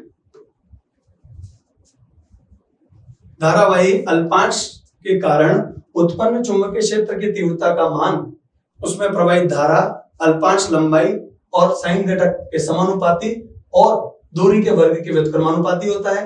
वहां पर k लगेगा, k का मान म्यू नॉट अपॉन 4 पाई काम में लेंगे तो हम इसको बायो सावर्त नियम कह सकते हैं। एक्सप्लेनेशन पूरा बायो सावर्त नियम का करना है तो या पहले ये लिखेंगे dB समानुपाती I है, dB समानुपाती dl है, dB समानुपाती साइन थीटा भी कह सकते हो, साइन घटक इसके, और चौथा पद अपन बोल सकते थे dB समानुपाती 1 अपॉन r स्क्वायर के या r स्क्वायर के व्युत्क्रमानुपाती भी कह सकते हो। 1 अपॉन r स्क्वायर के तो प्रोपोर्शनल होता है और दूरी के वर्ग के व्युत्क्रमानुपाती होता है। इनकी सहायता से जब आप काम में लेंगे तो dB समानुपाती म्यू नॉट, अच्छा कि सर म्यू नॉट बाद में आएगा, म्यू नॉट इसमें बाद में आता है, I dl sine theta upon r square लिखेंगे और dB इक्वल्स टू k लग जाएगा constant, I dl sine theta upon r square. यहाँ पे k का मान म्यू नॉट अपॉन 4 पाई लिख देते हैं, इससे ये वाली वैल्यू यहाँ तक पहुंच जाती है। सदिश रूप में लिखोगे तो आप इधर जब सदिश लगाएंगे तो इधर आर आपको लगाना होगा, जब आप सदिश लिखें तो यहाँ पे आर भी लगा सकते हैं। ये बायो सावर्त नियम की व्याख्या हो गई। अब इसकी सहायता से वृत्ताकार कुंडली के केंद्र पर हमें चुंबकीय क्षेत्र की तीव्रता निकालनी है, तो इसके लिए हम आगे बढ़ाते हैं इसको। एक वृत्ताकार कुंडली है, जिसकी त्रिज्या r है, यहां से x दूरी पर कोई बिंदु P है जहां चुंबकीय क्षेत्र निकालना है। चुंबकीय क्षेत्र के लिए दो अल्पांश मानेंगे, ये dl1 इधर माना तो db1 ऊपर जाएगा और dl2 यहां पर माना तो db2 यहां पर आएगा। ये एक ऐसा चित्र है जिसमें हम आपको ये कहते हैं घटक। वैसे तो यहाँ आधार पर हमेशा कोस घटक बनते हैं, पर यहाँ पे आपको बनाना है साइन घटक। db2 साइन थीटा, इधर आपको बनाना है db1 साइन थीटा। इसमें db1 कोस थीटा ऊपर बनेगा और इसमें db2 कोस थीटा नीचे बनेगा। ये दोनों घटक आपस में एक दूसरे को काट देंगे, तो साइन वाले घटक की वजह से चुंबकीय क्षेत्र की दिशा इस तरह से आएगी, O से P की ओर। और यहाँ पे ये वाली वैल्यू जब आप निकालेंगे स्मॉल r, तो स्मॉल r को आप लिख सकते हैं √r² प्लस x²। जब आप बायो सावर्त नियम काम में लेंगे तो dB = mu naught I dl sin theta upon 4πr²। यहाँ पे साइन थीटा का मान इसी चित्र के यहाँ पे साइड में बता दो, sine theta r upon r लिख सकते हो। स्मॉल r का मान भी चित्र में बता सकते हैं, ये भी बता सकते हैं। दोनों पक्षों का क्या कर देंगे, समाकलन। दोनों पक्षों का समाकलन किया तो b हो गया, म्यू नॉट आगे आ गया, I आगे आ गया।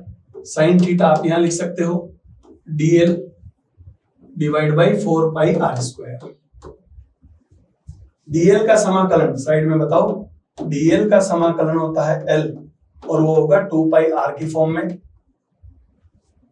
साइन थीटा का मान r अपॉन r रख सकते हैं, तो ये फॉर्मूला आगे बढ़ेगा, mu naught I r upon r हो गया। dl का मान लिख सकते हो 2πr डिवाइड बाई चल रहा है 4πr²। स्मॉल r² आएगा यहाँ, सॉरी यहाँ अपने को नीचे जो चल रहा है 4π small r²।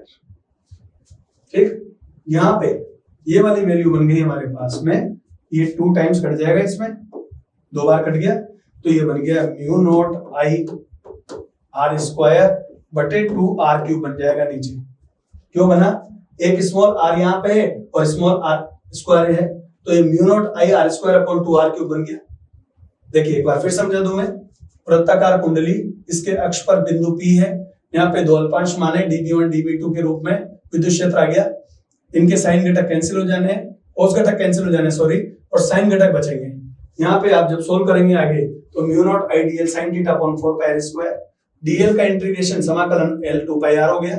Mu naught I sin theta का मान चित्र से r अपॉन r लिख सकते हैं, dl का मान 2πr रख दिया, 2π से ये 4π 2 टाइम्स कट गया, म्यू नॉट I r² रह गया और यहाँ पे 2r³ रह गया। इस r का मान क्या रख सकते हैं आगे जाके, √r² प्लस x²। तो यहां पर हम आगे सोल्व कर रहे हैं इसको। b की वैल्यू जो हमारे पास आई, mu naught I r², 2 small r का मान रखोगे आप अंडर रूट में r² प्लस x² की घात 3। यहाँ पे जब आप सोल्व करेंगे तो म्यू नॉट I चल रहा है, r², 2 चलेगा, ये r² की घात 3/2 होगा, क्योंकि यहाँ पे अंडर रूट में r² प्लस x² जो चल रहा है उसकी पावर 3 है, तो r² प्लस x² को सोल्व किया तो कितना बचेगा, 3/2। बायो सावर्त नियम की सहायता से वृत्ताकार कुंडली के अक्ष पर स्थित किसी बिंदु के लिए चुंबकीय क्षेत्र की तीव्रता यहां तक पूछा गया है। केंद्र के लिए भी निकालना हो तो x कितना पुट कर देते, इसमें 0 कर देते। यहां ये लिख के आना था, r बराबर क्या है, त्रिज्या है, और x क्या है, O से P के मध्य की दूरी, O से P के मध्य की दूरी लिखनी थी अपने को ये, और I धारा है और B चुंबकीय क्षेत्र की तीव्रता है। ये कंप्लीट हो गया हमारे पास, 3 नंबर का क्वेश्चन तैयार कर लिया। नेक्स्ट है, आगे बढ़ाते हैं। प्रकाश विद्युत प्रभाव क्या है, इसके अध्ययन के लिए प्रायोगिक व्यवस्था का चित्र बनाना है। प्रकाश विद्युत प्रभाव धारा पर आपतित प्रकाश की तीव्रता नियत रखते हुए विभव का क्या प्रभाव होगा। अब इसमें हम बात करें,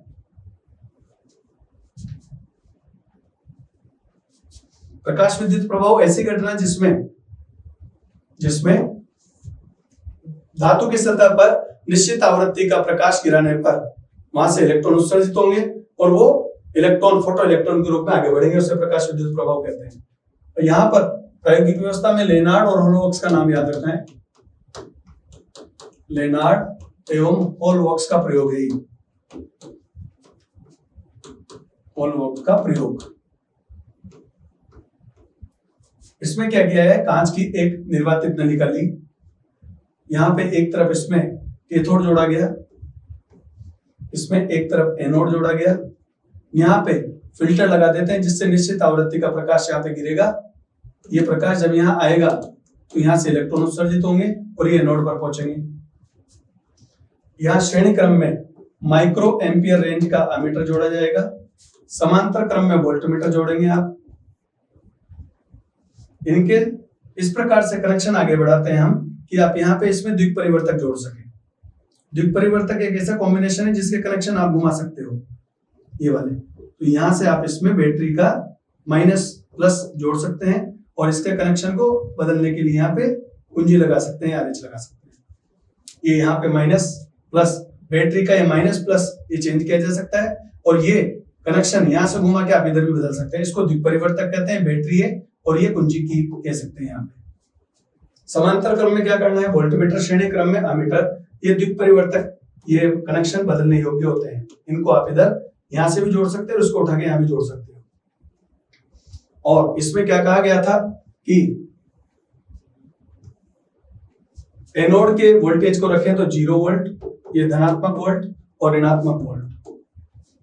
यहाँ एनोड को इलेक्ट्रॉन लेने वाला होता है इसलिए संग्राहक है, और कैथोड को इलेक्ट्रॉन उत्सर्जित करने वाला है इसलिए उत्सर्जक कहते हैं। तो उत्सर्जक से जो इलेक्ट्रॉन होंगे वो यहाँ पर एनोड पर पहुंचेंगे।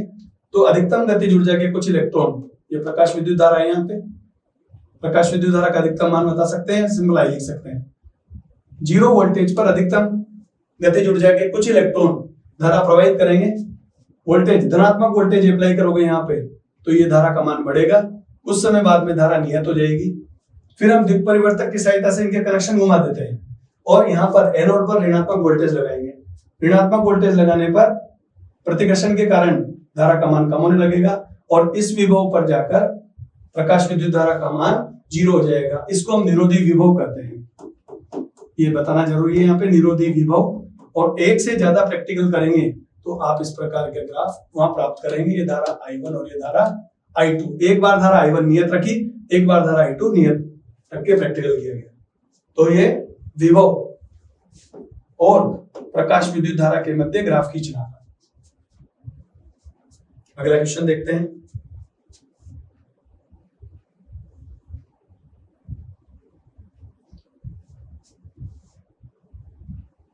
आइंस्टीन समीकरण प्रकाश विद्युत प्रभाव के लिए लिखनी है। आपतित प्रकाश की आवृत्ति तथा निरोधी विभव V नोट के मध्य संबंध स्थापित करना है और दो भिन्न भिन्न धातुओं के लिए विभव और आपतित प्रकाश की आवृत्ति के मध्य ग्राफ खींचना है। इसमें सबसे पहले आपको आइंस्टीन समीकरण की व्याख्या करनी थी कि आइंस्टीन समीकरण क्या होती है, फिर आपतित प्रकाश की आवृत्ति और विभव के मध्य संबंध स्थापित करना है और दो भिन्न भिन्न धातुओं के लिए आवृत्ति के मध्य ग्राफ खींचना है।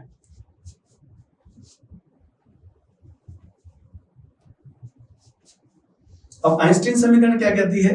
आइंस्टीन समीकरण ये कहती है कि किसी भी धातु की सतह पर आपतित प्रकाश के लिए जो ऊर्जा का मान है वो कार्यफलन और अधिकतम गतिज ऊर्जा के योग के बराबर होता है। इस h न्यू ऊर्जा को आपतित ऊर्जा का मान h न्यू है और कार्यफलन का मान h न्यू नोट कह सकते हो और E के मैक्सिमम आप ऐसा लिख सकते हैं। E के मैक्सिमम को एक तरफ रहने दो तो ये हो जाएगा h न्यू, इसको इधर ले जाके माइनस लिख सकते हैं। यहाँ पे EV नोट लिख दो, ये h न्यू नोट। यहाँ पे विभव के रूप में देखना चाहो तो h upon E new minus h upon E new note. तो ये विभव और आवृत्ति के मध्य ग्राफ खींचा गया। तो ये ग्राफ इस तरह से आएगा संबंध बताने के लिए कि दहली आवृत्ति से ज्यादा आवृत्ति आप रखेंगे तो इस रूप में आगे बढ़ेगा और आप इसको इधर की तरफ ले जाएंगे तो ये इस तरह से चलेगा। तो देखा जाए तो निश्चित मान के बाद में ये देहली आवृत्ति है, देहली आवृत्ति निश्चित मान के बाद में ये देहली आवृत्ति के पश्चात विभव का मान आवृत्ति के समानुपाती कह सकते हो।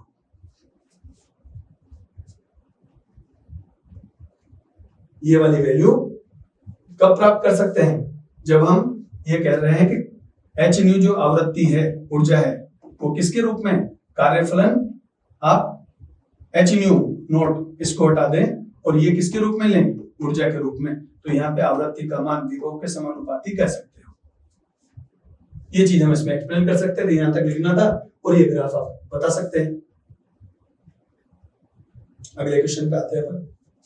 इसमें क्या पूछा गया था? अभी दो भिन्न भिन्न धातुओं के निरोधी विभव और आपतित प्रकाश के मध्य ग्राफ खींचना है। तो इसके लिए आप जब ग्राफ खींचेंगे तो ये ग्राफ आप यहां पे भी खींच सकते हैं। यहाँ देहली आवृत्ति 1, देहली आवृत्ति 2 और ये विभव V02 और ये V02। इधर विभव आ जाएगा और इधर आवृत्ति आ जाएगी।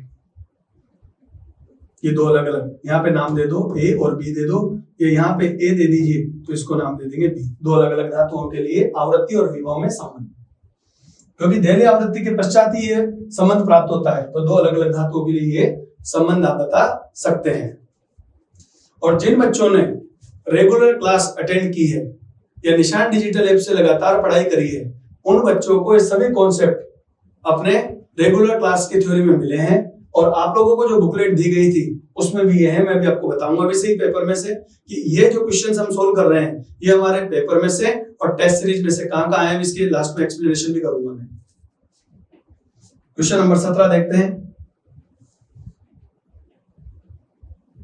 प्रत्यावर्ती धारा का वर्ग माध्य मूल मान ज्ञात कीजिए।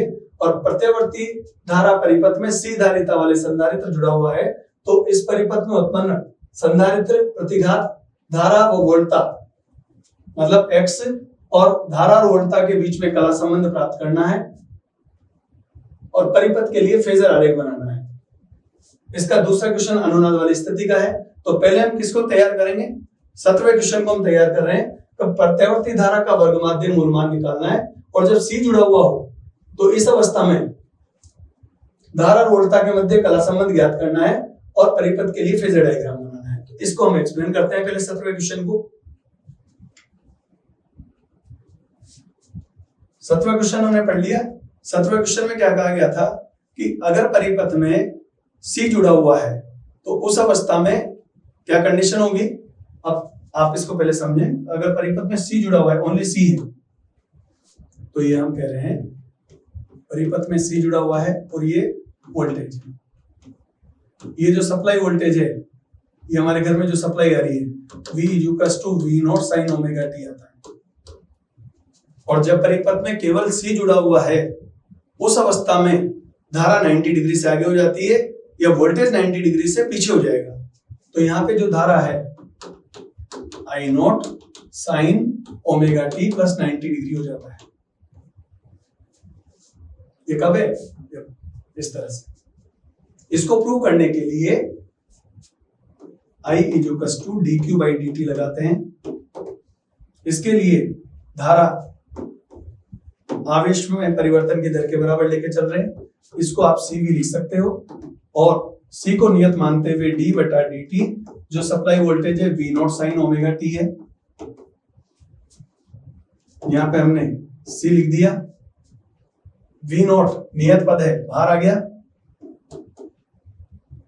साइन ओमेगा t का समाकलन cos ओमेगा t होता है और t के साथ ओमेगा गुणांक है इसलिए ओमेगा आगे आएगा। ये I का मान चल रहा है। आप इसको V0 बटे ओमेगा C भी लिख सकते हो, cos ओमेगा t।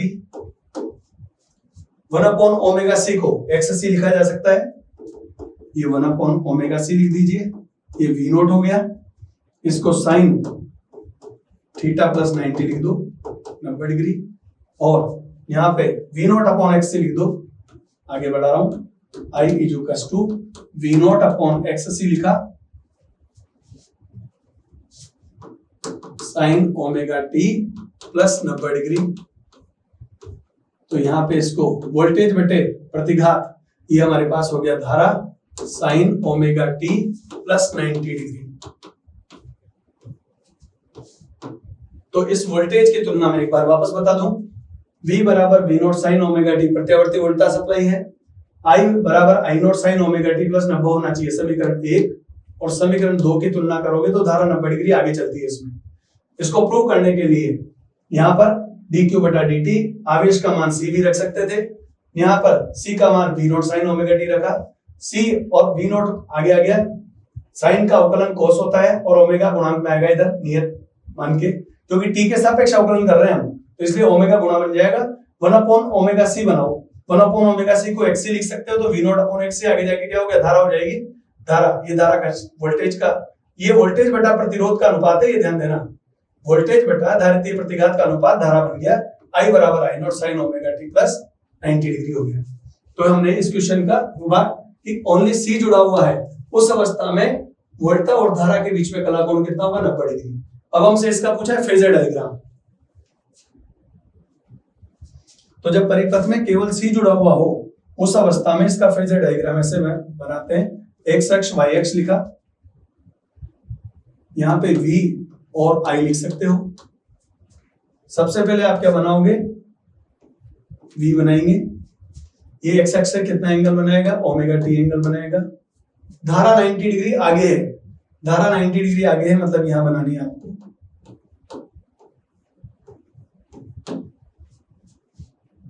ये इसके लिए फेजर डायग्राम हो गया। x अक्ष और y अक्ष के लिए, x अक्ष या y अक्ष पर V और I का ग्राफ जो कोण के आधार पर खींचा जाए या बनाया जाए उसे हम फेजर निरूपण कहते हैं। तो x अक्ष और y अक्ष बनाओ, ये ओमेगा टी और धारा 90 डिग्री आगे होगी। तो इसके लिए वर्ग माध्य मूल में मान का जो वैल्यू है उसको निकालने के लिए आप क्या करेंगे, यहाँ पर वर्ग माध्य मूल मान धारा जो होती है IRMS I naught upon root 2, इसको सिद्ध करने के लिए पहले वर्ग माध्य निकालना जरूरी है।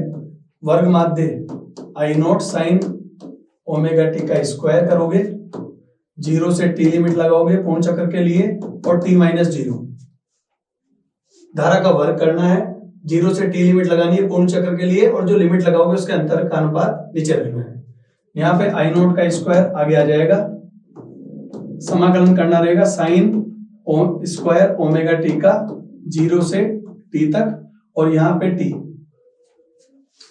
जब आप इसका समाकलन करेंगे तो डायरेक्ट समाकलन नहीं होता, 1 माइनस कोस 2 थीटा अपॉन 2 के रूप में जब आप इसका समाकलन करेंगे तो ये वाली वैल्यू यहां तक पहुंचेगी 0 से t तक। और इसमें जो ओमेगा आता है, अब समाकलन जो हम कर रहे हैं तो इसको 2 पार्ट में डिवाइड करके समाकलन करेंगे। अभी वर्ग माध्य ही चल रहा है, ध्यान देना, वर्ग माध्य जब सोल्व करेंगे तो I नॉट का स्क्वायर t यहां तक पहुंच गए, ये समाकलन किया 1/2 dt 0 से लेकर t तक, माइनस I नॉट का स्क्वायर t ये रहेगा, ये 2 बटे में चला गया, कोस ओमेगा टी, यहाँ 2 है ध्यान देना, ये कोस 2 ओमेगा टी dt 0 से लेकर t तक। यहां पे जब हम आगे सोल्व कर रहे हैं तो इसकी वैल्यू आएगी 1/2 dt आएगी, I नॉट स्क्वायर 2 ये चल रहा है, t यहाँ पे इसका मान है, dt का समाकलन t रहेगा, लिमिट लगाओगे 0 से लेकर t तक, माइनस का साइन। यहां जब आपने इसका समाकलन लिखा तो समाकलन साइन 2 ओमेगा टी तो होगा, इसे 2 बटे में भी आएगा, तो इसके बाद में माइनस का साइन लगा के मैं लिख रहा हूं, ये माइनस का साइन लगा के यहां लिख रहा हूं, माइनस वाला पद यहां पे है, ये जो शेष माइनस वाला पद लिखना था ये आ गया हमारे पास में I not square t into 2, ये हो गया साइन 2 ओमेगा t 0 से t तक, और 2 ओमेगा का और भाग देना होगा। तो हमने यहाँ पे ये वाली वैल्यू यहां से आगे बढ़ेगी, ध्यान देना, ये माइनस साइन है, ये माइनस साइन यहां लिख दिया स्टार लगा के, इसके बाद वाली वैल्यू जब आप इसको सोल्व कर रहे हैं तो यहां लिमिट लगाएंगे t माइनस 0, यहां आप लिमिट लगाएंगे t, तो ये जो वाली वैल्यू आगे सोल्व कर रहे हैं तो यहां पर तो हो जाएगा 4 ओमेगा और ये हो जाएगा 0 साइन में। यहां पर लिमिट जब आप सोल्व कर रहे हैं तो इसको आई स्क्वायर बार चल रहा है अभी, तो धारा का वर्ग माध्य मान चल रहा है, एक नंबर में है इसलिए ज्यादा लिखना नहीं है, शॉर्ट में करके लिखें आप इसको, 1 मार्क्स का टॉपिक बन रहा है ये। तो यहां वैल्यू आपने लिखी, तो लिमिट लगाने पर क्या होगा, लिमिट लगाने पर आगे बढ़ाएंगे हम, तो हमारे पास में यहाँ आ गया वर्ग माध्य जो मान आएगा वो आएगा आई नॉट स्क्वायर अपॉन 2, ये 0 हो गया, ये 0 हो जाएगा, ये 0 हो जाएगा। अब वर्ग माध्य मूल मान निकालना है, तो वर्ग माध्य आई आर एम एस कर देना, आई नॉट स्क्वायर बाई 2 को अंडर रूट में बंद कर देंगे, तो ये वाली वैल्यू हो गई आई आर एम एस बराबर आई नॉट अपॉन रूट 2। इसे कहते हैं धारा का वर्ग माध्य मूल मान। पूर्ण चक्र के लिया गया है, 0 से t लिमिट लगाई, साइन स्क्वायर का 1 minus cos two omega T के रूप में समाकलन किया, लिमिट लगाने पर सारे पद 0 हो गए थे, ये वाला पद काम आएगा और इसकी value I R M S ये वाली वैल्यू होती है। ये क्वेश्चन हो गया। अब अगला क्वेश्चन हम बढ़ते हैं आगे। नेक्स्ट है अनुनाद किसे कहते हैं। अनुनाद की स्थिति में एलसीआर परिपथ की अनुनादी आवृत्ति ज्ञात कीजिए और ओमेगा के साथ धारा के परिवर्तन का ग्राफ खींच के समझाना है कोणीय आवृत्ति के रूप में। अब अनुनाद किसे कहेंगे, आरएलसी परिपथ की वो स्थिति जब प्रेरकीय प्रतिघात का मान धारितीय प्रतिघात के बराबर हो जाए उसे अनुनाद कहते हैं।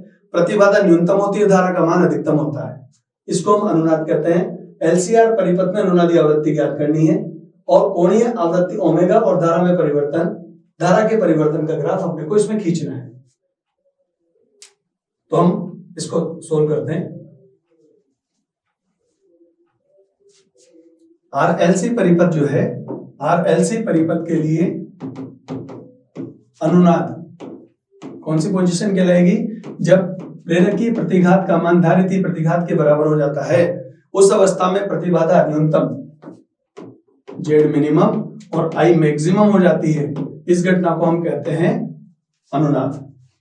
आरएलसी परिपथ की अनुनादी आवृत्ति ज्ञात करने के लिए XL बराबर XC लिखना है। XL का मान ओमेगा L रखा जाता है और 1 upon omega C। Omega square का मान जब आप बनाओगे तो 1 अपॉन LC हो जाएगा। ये ओमेगा का मान 1 अपॉन अंडर रूट LC लिख देना और ओमेगा को आप आगे 2 पाई f लिख देंगे। XL बराबर XC लिखा, ओमेगा L बराबर 1 अपॉन ओमेगा C जमाया, ओमेगा स्क्वायर का मान आएगा, वर्गमूल ले लेंगे, यहाँ लिख सकते हो वर्गमूल लेने पर ये वाली value 1 upon under root LC, इसको ओमेगा को 2 पाई f लिख दो। ये f की वैल्यू जो आएगी वो हो जाएगी बराबर 1 upon 2 pi under root LC। इसको अनुनाद की अवस्था में कहते हैं, तो इसको अनुनादी आवृत्ति कह सकते हो FR।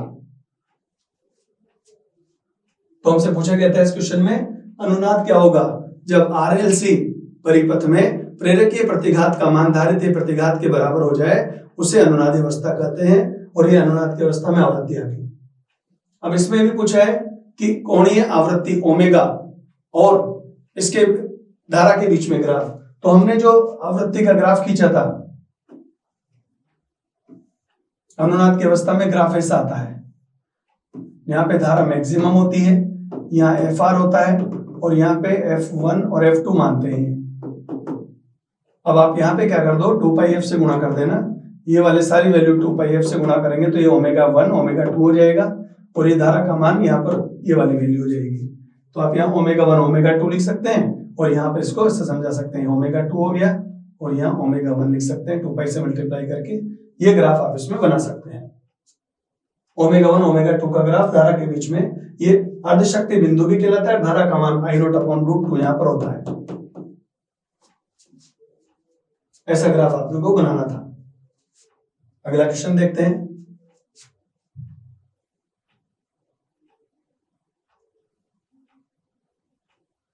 अगला क्वेश्चन है नेक्स्ट, विचलन कोण किसे कहते हैं। कांच के त्रिभुजाकार प्रिज्म से प्रकाश किरण के गुजरने का चित्र बनाना है और सिद्ध करना है del m equal to n अपवर्तनांक -1 a के रूप में है। यहां पर अब इसको एक्सप्लेन करें कि विचलन कोण किसे कहते हैं। देखिए विचलन कोण, पहली बात प्रिज्म के लिए जो चित्र देखेंगे, यहां पर ये प्रिज्म बनाया, प्रिज्म का नाम दे दिया ABC, यहां आपतित किरण PQ अपवर्तित किरण QR, निर्गत किरण RS। ये आपतित किरण PQ, अपवर्तित किरण QR और निर्गत किरण RS। तो आपतित किरण PQ को आभासी रूप से बढ़ाइए और अपवर्तित किरण को आभासी रूप से, निर्गत किरण को सॉरी, तो इनके बीच में जो बनने वाला कोण है ये डेल M, या आप इसे डेल मिनिमम कह सकते हैं। तो आपतित किरण और निर्गत किरण के मध्य बनने वाले कोण को विचलन कोण कहते हैं। यहां पर दो अभिलंब आप खींचेंगे M और एक अभिलंब खींचेंगे N। यहाँ ABC ये D नाम दे देना और यहाँ इसका नाम दे देना E। तो हम चतुर्भुज को काम में लेंगे। ये 90 डिग्री होता है, ध्यान रखना, ये 90 डिग्री रहेगा। या Q है ये PQ QR RS बनाया हमने, तो एक तो चित्र बनाना था और एक इसमें हमारा मकसद है अपवर्तनांक और प्रिज्म कोण और विचलन कोण में संबंध। तो इसके लिए हम सबसे पहले चतुर्भुज काम में लेंगे। चतुर्भुज A Q D R में कोण A कोण 90 डिग्री, ये वाला कोण QDR प्लस कोण 90 डिग्री, इन चारों कोणों का योग 360 बताना होता है। कोण A प्लस कोण QDR 180, ये उधर जाके घट जाएगा, तो 360 में से 180 घटाओगे तो ये समीकरण 1 आ गई। अब हम देखें कि अपवर्तन कोण कौन कौन से होंगे। ये R1 यहाँ पर अपवर्तन कोण है, R2 इधर अपवर्तन कोण है। तो ये हम पहले हमने चतुर्भुज लिया, चतुर्भुज के चारों कोणों का योग 360 करके यहाँ तक पहुंचा दिया। अब ये नीचे वाला त्रिभुज हम काम में ले रहे हैं, तो नीचे वाले त्रिभुज की बात करें तो त्रिभुज के तीनों कोणों का योग QDR त्रिभुज ले रहे हैं हम। इसमें कोण R1 कोण R2, त्रिभुज के तीनों कोणों का योग 180 डिग्री होता है। और एक हम त्रिभुज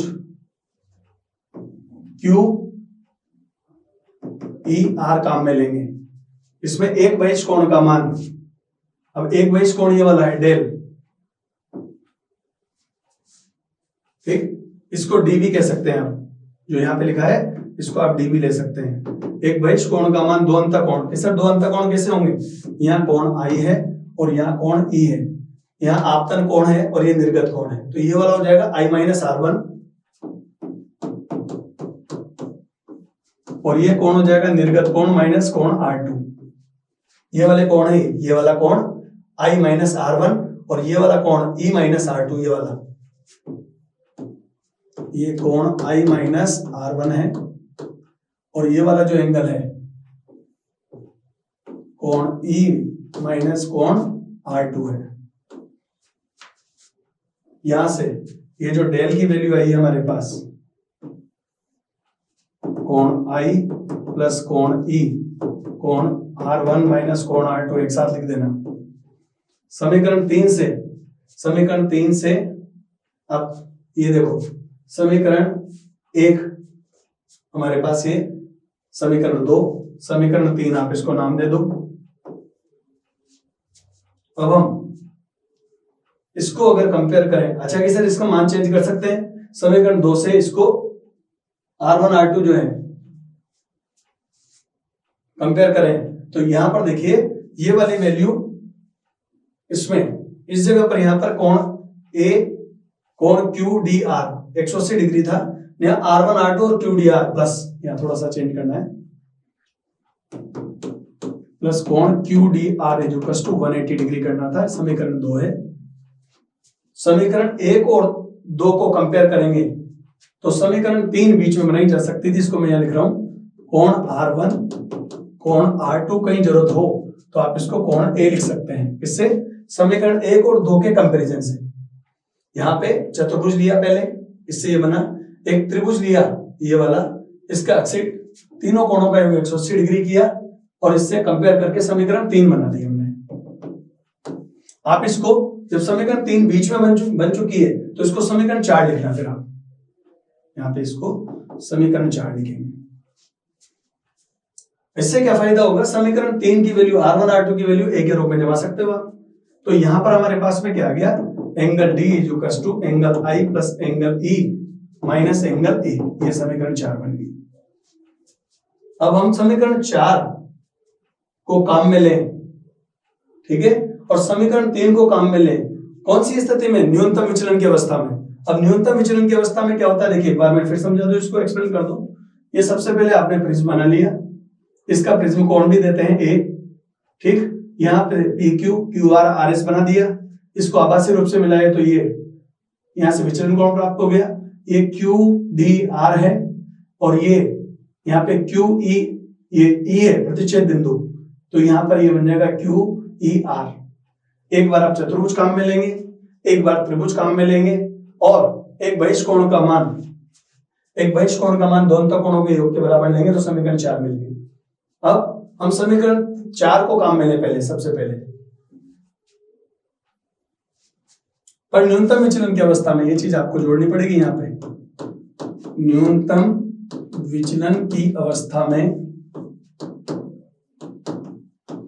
कोण I बराबर कोण E हो जाता है, कोण R1 बराबर कोण R2 बराबर कोण R हो जाएगा। समीकरण 3 काम में लें सबसे पहले, या समीकरण 4 ले लो बोले चाहो तो। इसमें ये डेल कोण I, ये कोण I हो गया, ये माइनस A हो गया यहाँ पे, इसको इधर ले जाके जोड़ देना तो कोण D प्लस कोण A बराबर 2 कोण I हो गया। आपतन कोण निकालना चाहोगे, अच्छा एक बात और ध्यान रखना, न्यूनतम विचलन की अवस्था में जो कोण D है ये भी डेल मिनिमम हो जाता है,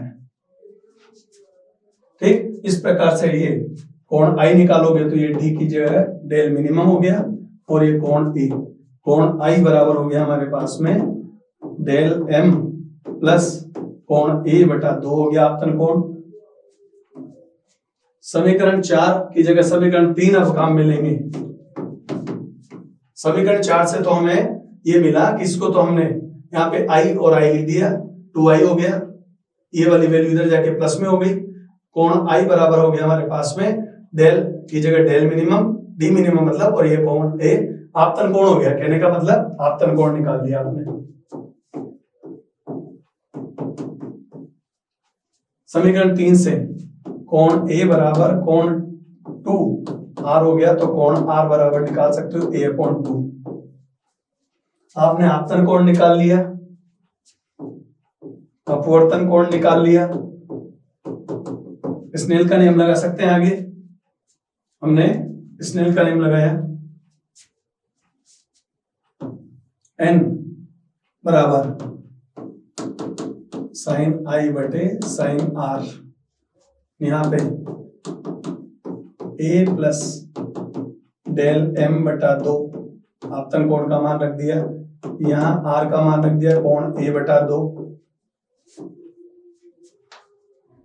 n/2 भी लिख सकते हैं। छोटे कोणों के लिए साइन थीटा का लगभग मान थीटा हो जाएगा, तो आप इस फॉर्मूले को n इक्वल्स टू कोण A प्लस dm बटा 2 प्लस, अब साइन थीटा को थीटा लिख दिया और इस साइन थीटा को भी थीटा लिख देंगे, ये कट जाएगा, इसको इधर ले आओ, ये हो गया A plus del minimum D minimum मतलब, इसको इधर ले आना तो n angle A minus angle A हो जाएगा। तो सिद्ध कर सकते हो डेल मिनिमम बराबर n माइनस, यहाँ पे लिया गया है n-1 एंगल A, ये प्रूव करवाया था, ये हम सिद्ध कर सकते हैं। या यूं भी कह सकते हो कि हम ये न्यूनतम विचलन कोण आप अपवर्तनांक और प्रिज्म कोण के मध्य संबंध स्थापित करो, ये 1 नंबर में क्वेश्चन, मतलब ये इसका मेजर भाग था। और इसके पहले न्यूनतम विचलन कोण क्या कहलाएगा? आपतित किरण और निर्गत किरण को आभासी रूप से प्रतिच्छेद कराने पर जो बनने वाला कोण है उन्हें विचलन कोण कहेंगे, और उस स्थिति में हम ये इसका डेरिवेशन आगे बढ़ा चुके हैं।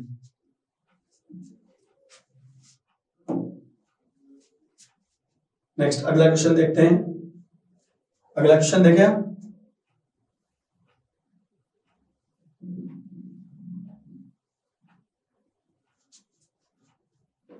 लेंस क्षमता से आपका क्या आशय है, मतलब क्या अभिप्राय है, और संयुक्त सूक्ष्मदर्शी द्वारा प्रतिबिंब बनाने का किरण चित्र बनाकर इसके आवर्धन का सूत्र ज्ञात कीजिए।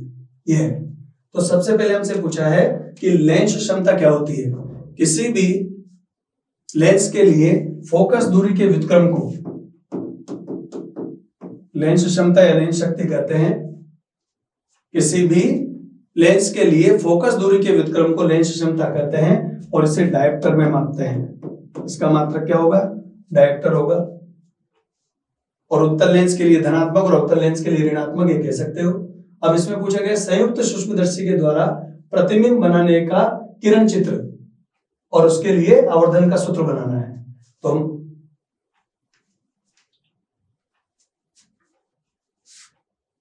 इसके लिए संयुक्त सूक्ष्मदर्शी की बात करें तो संयुक्त सूक्ष्मदर्शी में दो लेंस होते हैं। एक उत्तल लेंस जो वस्तु के पास है उसे अभिदर्शक कहेंगे और एक दूसरा उत्तल लेंस जो आंख के पास है उसे हम अभिनेत्र लेंस कहेंगे। तो ये जो अभिदर्शक लेंस है वो आकृति में छोटा होगा और जो आंख के पास वाला होता है उसे आकृति में थोड़ा बड़ा बनाते हैं। यहां से कोई वस्तु रखी है, वस्तु का नाम दे दिया ए बी, ये है ओ ऑब्जेक्ट और ये ई है आइस, यहाँ ई लिखा हुआ है। यहां से चलने वाली प्रकाश की किरण इस तरह से एक प्रकाश केंद्रों से बिना विचलन के सीधी यहां पे मिलेगी। इससे बनेगा ए डैश बी डैश। मुख्य अक्ष के समांतर चलने वाली प्रकाश की किरण फोकस से गुजरेगी और एक ओ से बिना विचलन के सीधी निकल जाएगी। ये प्रकाश की किरण जब आप आभासी रूप से पीछे की ओर मिलाएंगे तो यहां मिलेगी। इससे चित्र बनेगा A double dash B double dash. ये यहां से यहां तक की दूरी यू ओ, ये दूरी वी ओ, ये दूरी यू ई, ये वस्तु ए बी, ये ए डैश बी डैश और ये A double dash B double dash अंतिम प्रतिबिंब जो बनता है। इसका आवर्धन का सूत्र होता है m बराबर minus V naught upon U naught 1 plus D upon F E. ये सूत्र होता है। इसको बताने के लिए परिणामी आवर्धन इन दोनों का गुणनफल होगा।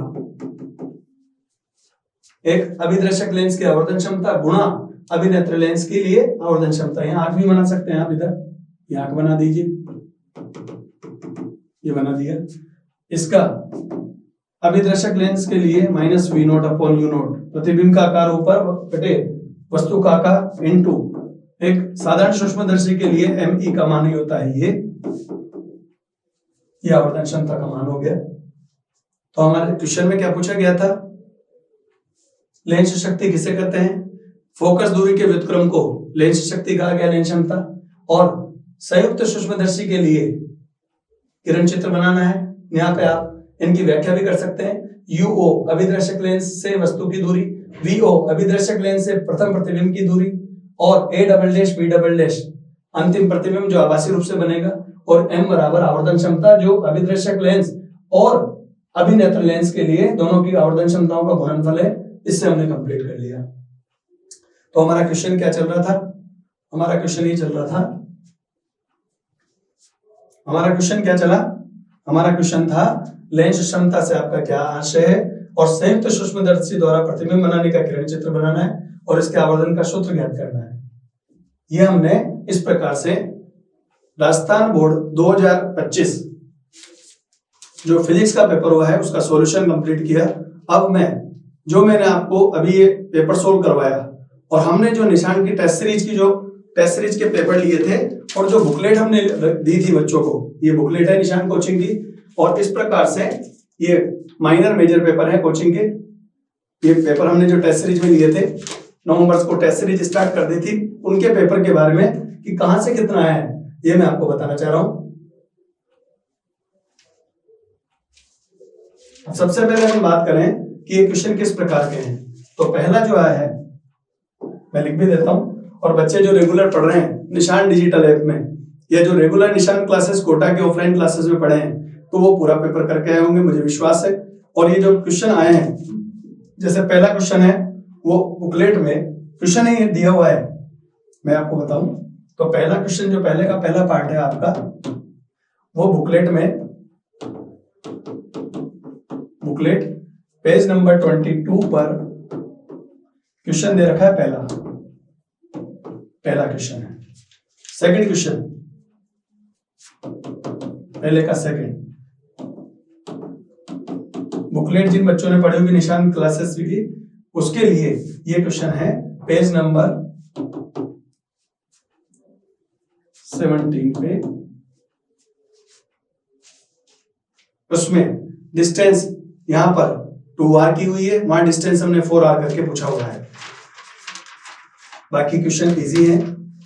पहले का थर्ड, ये भी मैं बता दूं आपको, पहले का थर्ड सेक्शन जब आप मिलाएंगे तो बुकलेट, ये जो प्रिंटेड मैटर हम आपको जो जून या जुलाई में दे चुके थे उसमें से पेज नंबर 39 क्वेश्चन नंबर 11।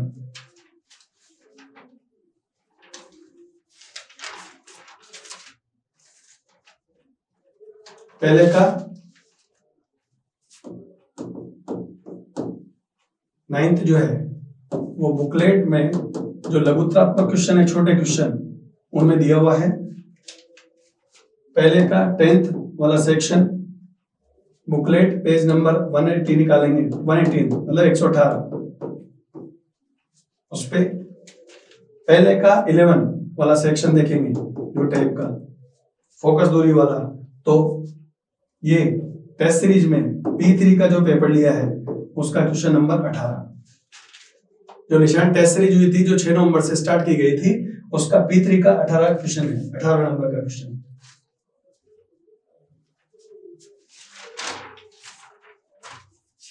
बाकी क्वेश्चन बहुत सिंपल कॉन्सेप्ट वाले हैं, इजी क्वेश्चन है, तो मैं उनकी कोई वो मिलाने की जिम्मेदारी, हमने पहले ही कहा था पूरी एनसीईआरटी पढ़ के जाइए, पूरे कोर्सेज को तैयार करो अपने आप में और अपने आप को कॉन्फिडेंट रखो। P1 का जो आप देख रहे हैं, थर्ड का जो पहला सेक्शन है आपका, थर्ड का जो पहला सेक्शन है विद्युत द्विध्रुव आघूर्ण को परिभाषित करना है, वो P1 जो टेस्ट हुआ था उसका क्वेश्चन नंबर 20 है। थर्ड का सेकंड वाला सेक्शन, थर्ड का सेकंड वाला सेक्शन जो न्यूमेरिकल आपके आया है वो P1 का पहले का 7वां अवसद में जो दे रखा है उसमें 7वां क्वेश्चन इस तरह से है।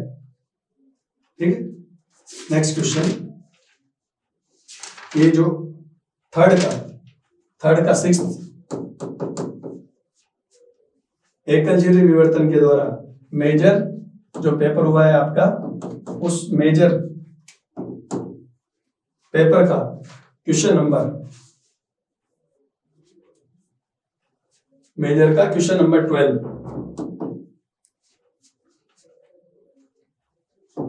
तीसरे का ये वाला सेक्शन मेजर का क्वेश्चन नंबर 18,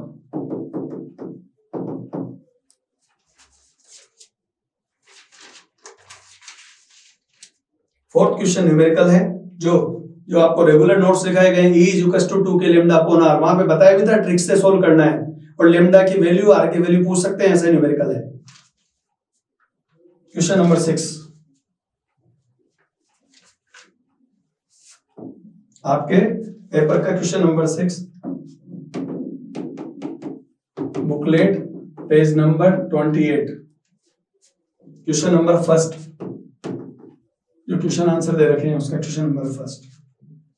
7 आपके पेपर का 7 P2 वाले पेपर का क्वेश्चन नंबर 14, और यही बुकलेट में पेज नंबर 102 पे भी रिटर्न है, दो कुंडलियों के लिए R का मान निकालना, पेज नंबर 102 पे भी बुकलेट में। आप बुकलेट अगर निशान क्लासेस फिजिक्स की बुकलेट देखेंगे तो उस बुकलेट में भी, ये तो मैंने P2 में मिलाया ही है, बुकलेट में पेज नंबर 102 पे भी आपको मिलेगा। 7वां क्वेश्चन, विद्युत चुंबकीय तरंगों की दो विशेषताएं, ये बुकलेट में से है, 9वां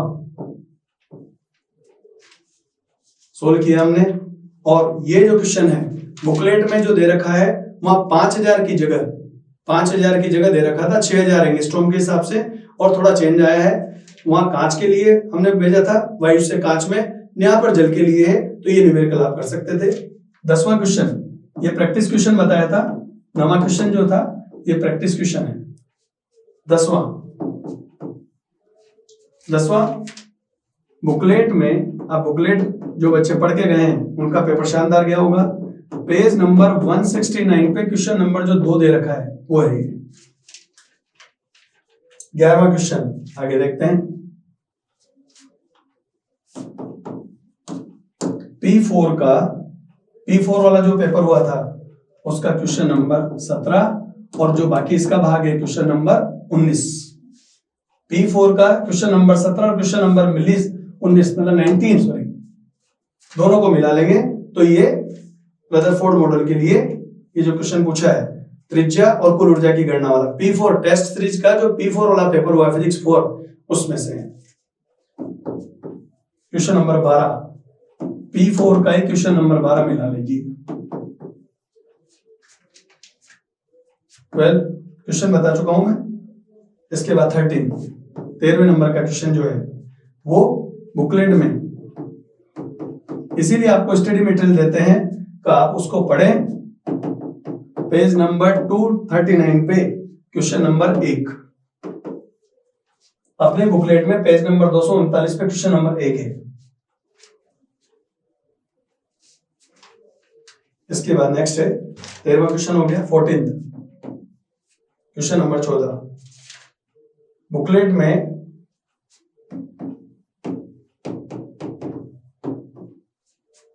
पेज नंबर दो जगह दे रखा है, पेज नंबर 60 और पेज नंबर 73 पे क्वेश्चन की फॉर्म में क्वेश्चन 1, ये क्वेश्चन नंबर 14 जो दे रखा है इसका अथवा वाला जो क्वेश्चन है, इसका अथवा वाला जो क्वेश्चन है वो बुकलेट में मैंने सोल्व भी करवाया है और बुकलेट में पेज नंबर 51 पे पूरा एक टॉपिक की फॉर्म में दे रखा है कि जब सेलों को श्रेणी क्रम में जोड़ेंगे, और उसके जस्ट नीचे ये भी लिखा होता है जब सेलों को समांतर क्रम में जोड़ेंगे तो श्रेणी क्रम पूछा हुआ है यहाँ पे। 15वां क्वेश्चन एम्पियर के नियम वाला P2 क्वेश्चन नंबर 20 जो सेकंड टेस्ट लिया था फिजिक्स का उसका क्वेश्चन नंबर 20 है। इसके अथवा वाला क्वेश्चन बुकलेट पेज नंबर 91 पे पेज नंबर 91 पर क्वेश्चन नंबर 2 पहले दे रखा था, जो जून में बुकलेट बनाई थी उसमें प्रिंटेड है।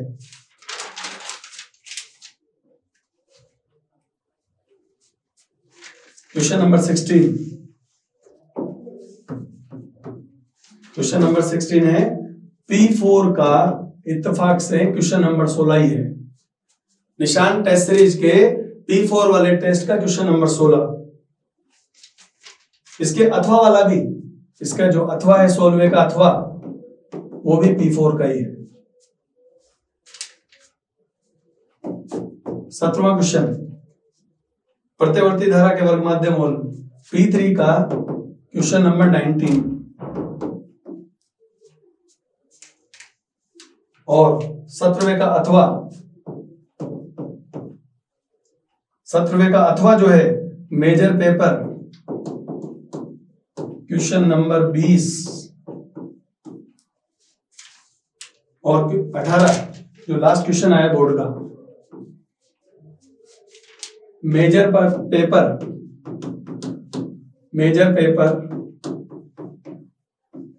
क्वेश्चन नंबर 19 मेजर पेपर का क्वेश्चन नंबर 19 और इसके अथवा वाला जो क्वेश्चन है, अथवा वाला क्वेश्चन है P3 का क्वेश्चन नंबर 18 क्वेश्चन नंबर 18। ये जो आपके टेस्ट सीरीज के जो पेपर हैं उनके क्रम संख्या मैंने लिख दी है। आपको जो जून में बुकलेट दी गई थी निशान क्लासेस कोटा की ओर से उस बुकलेट के पेज नंबर लिख दिए। अब आप इनको मिला सकते हैं। तो हम आपको जब रेगुलर क्लासों में पढ़ाते हैं, ऑफलाइन क्लासों में, ऑनलाइन क्लासों में, तब हम आपसे कहते हैं कि आप निशान क्लासेस के नोट्स पढ़िए तो आपको बोर्ड इजी लगेगा। और हमारे बच्चों ने प्रूव भी किया है कि निशान क्लासेस का जो टेस्ट सीरीज और जिन्होंने ऑफलाइन क्लासेस ज्वाइन करी थी उनका पेपर शानदार गया होगा।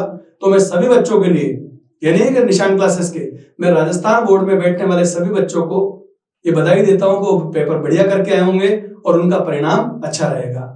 जुड़े रहिए निशान क्लासेस कोटा से और अपने सपनों को साकार करते रहिए, क्योंकि हम कहते हैं निशान से तो सफलता निश्चित है।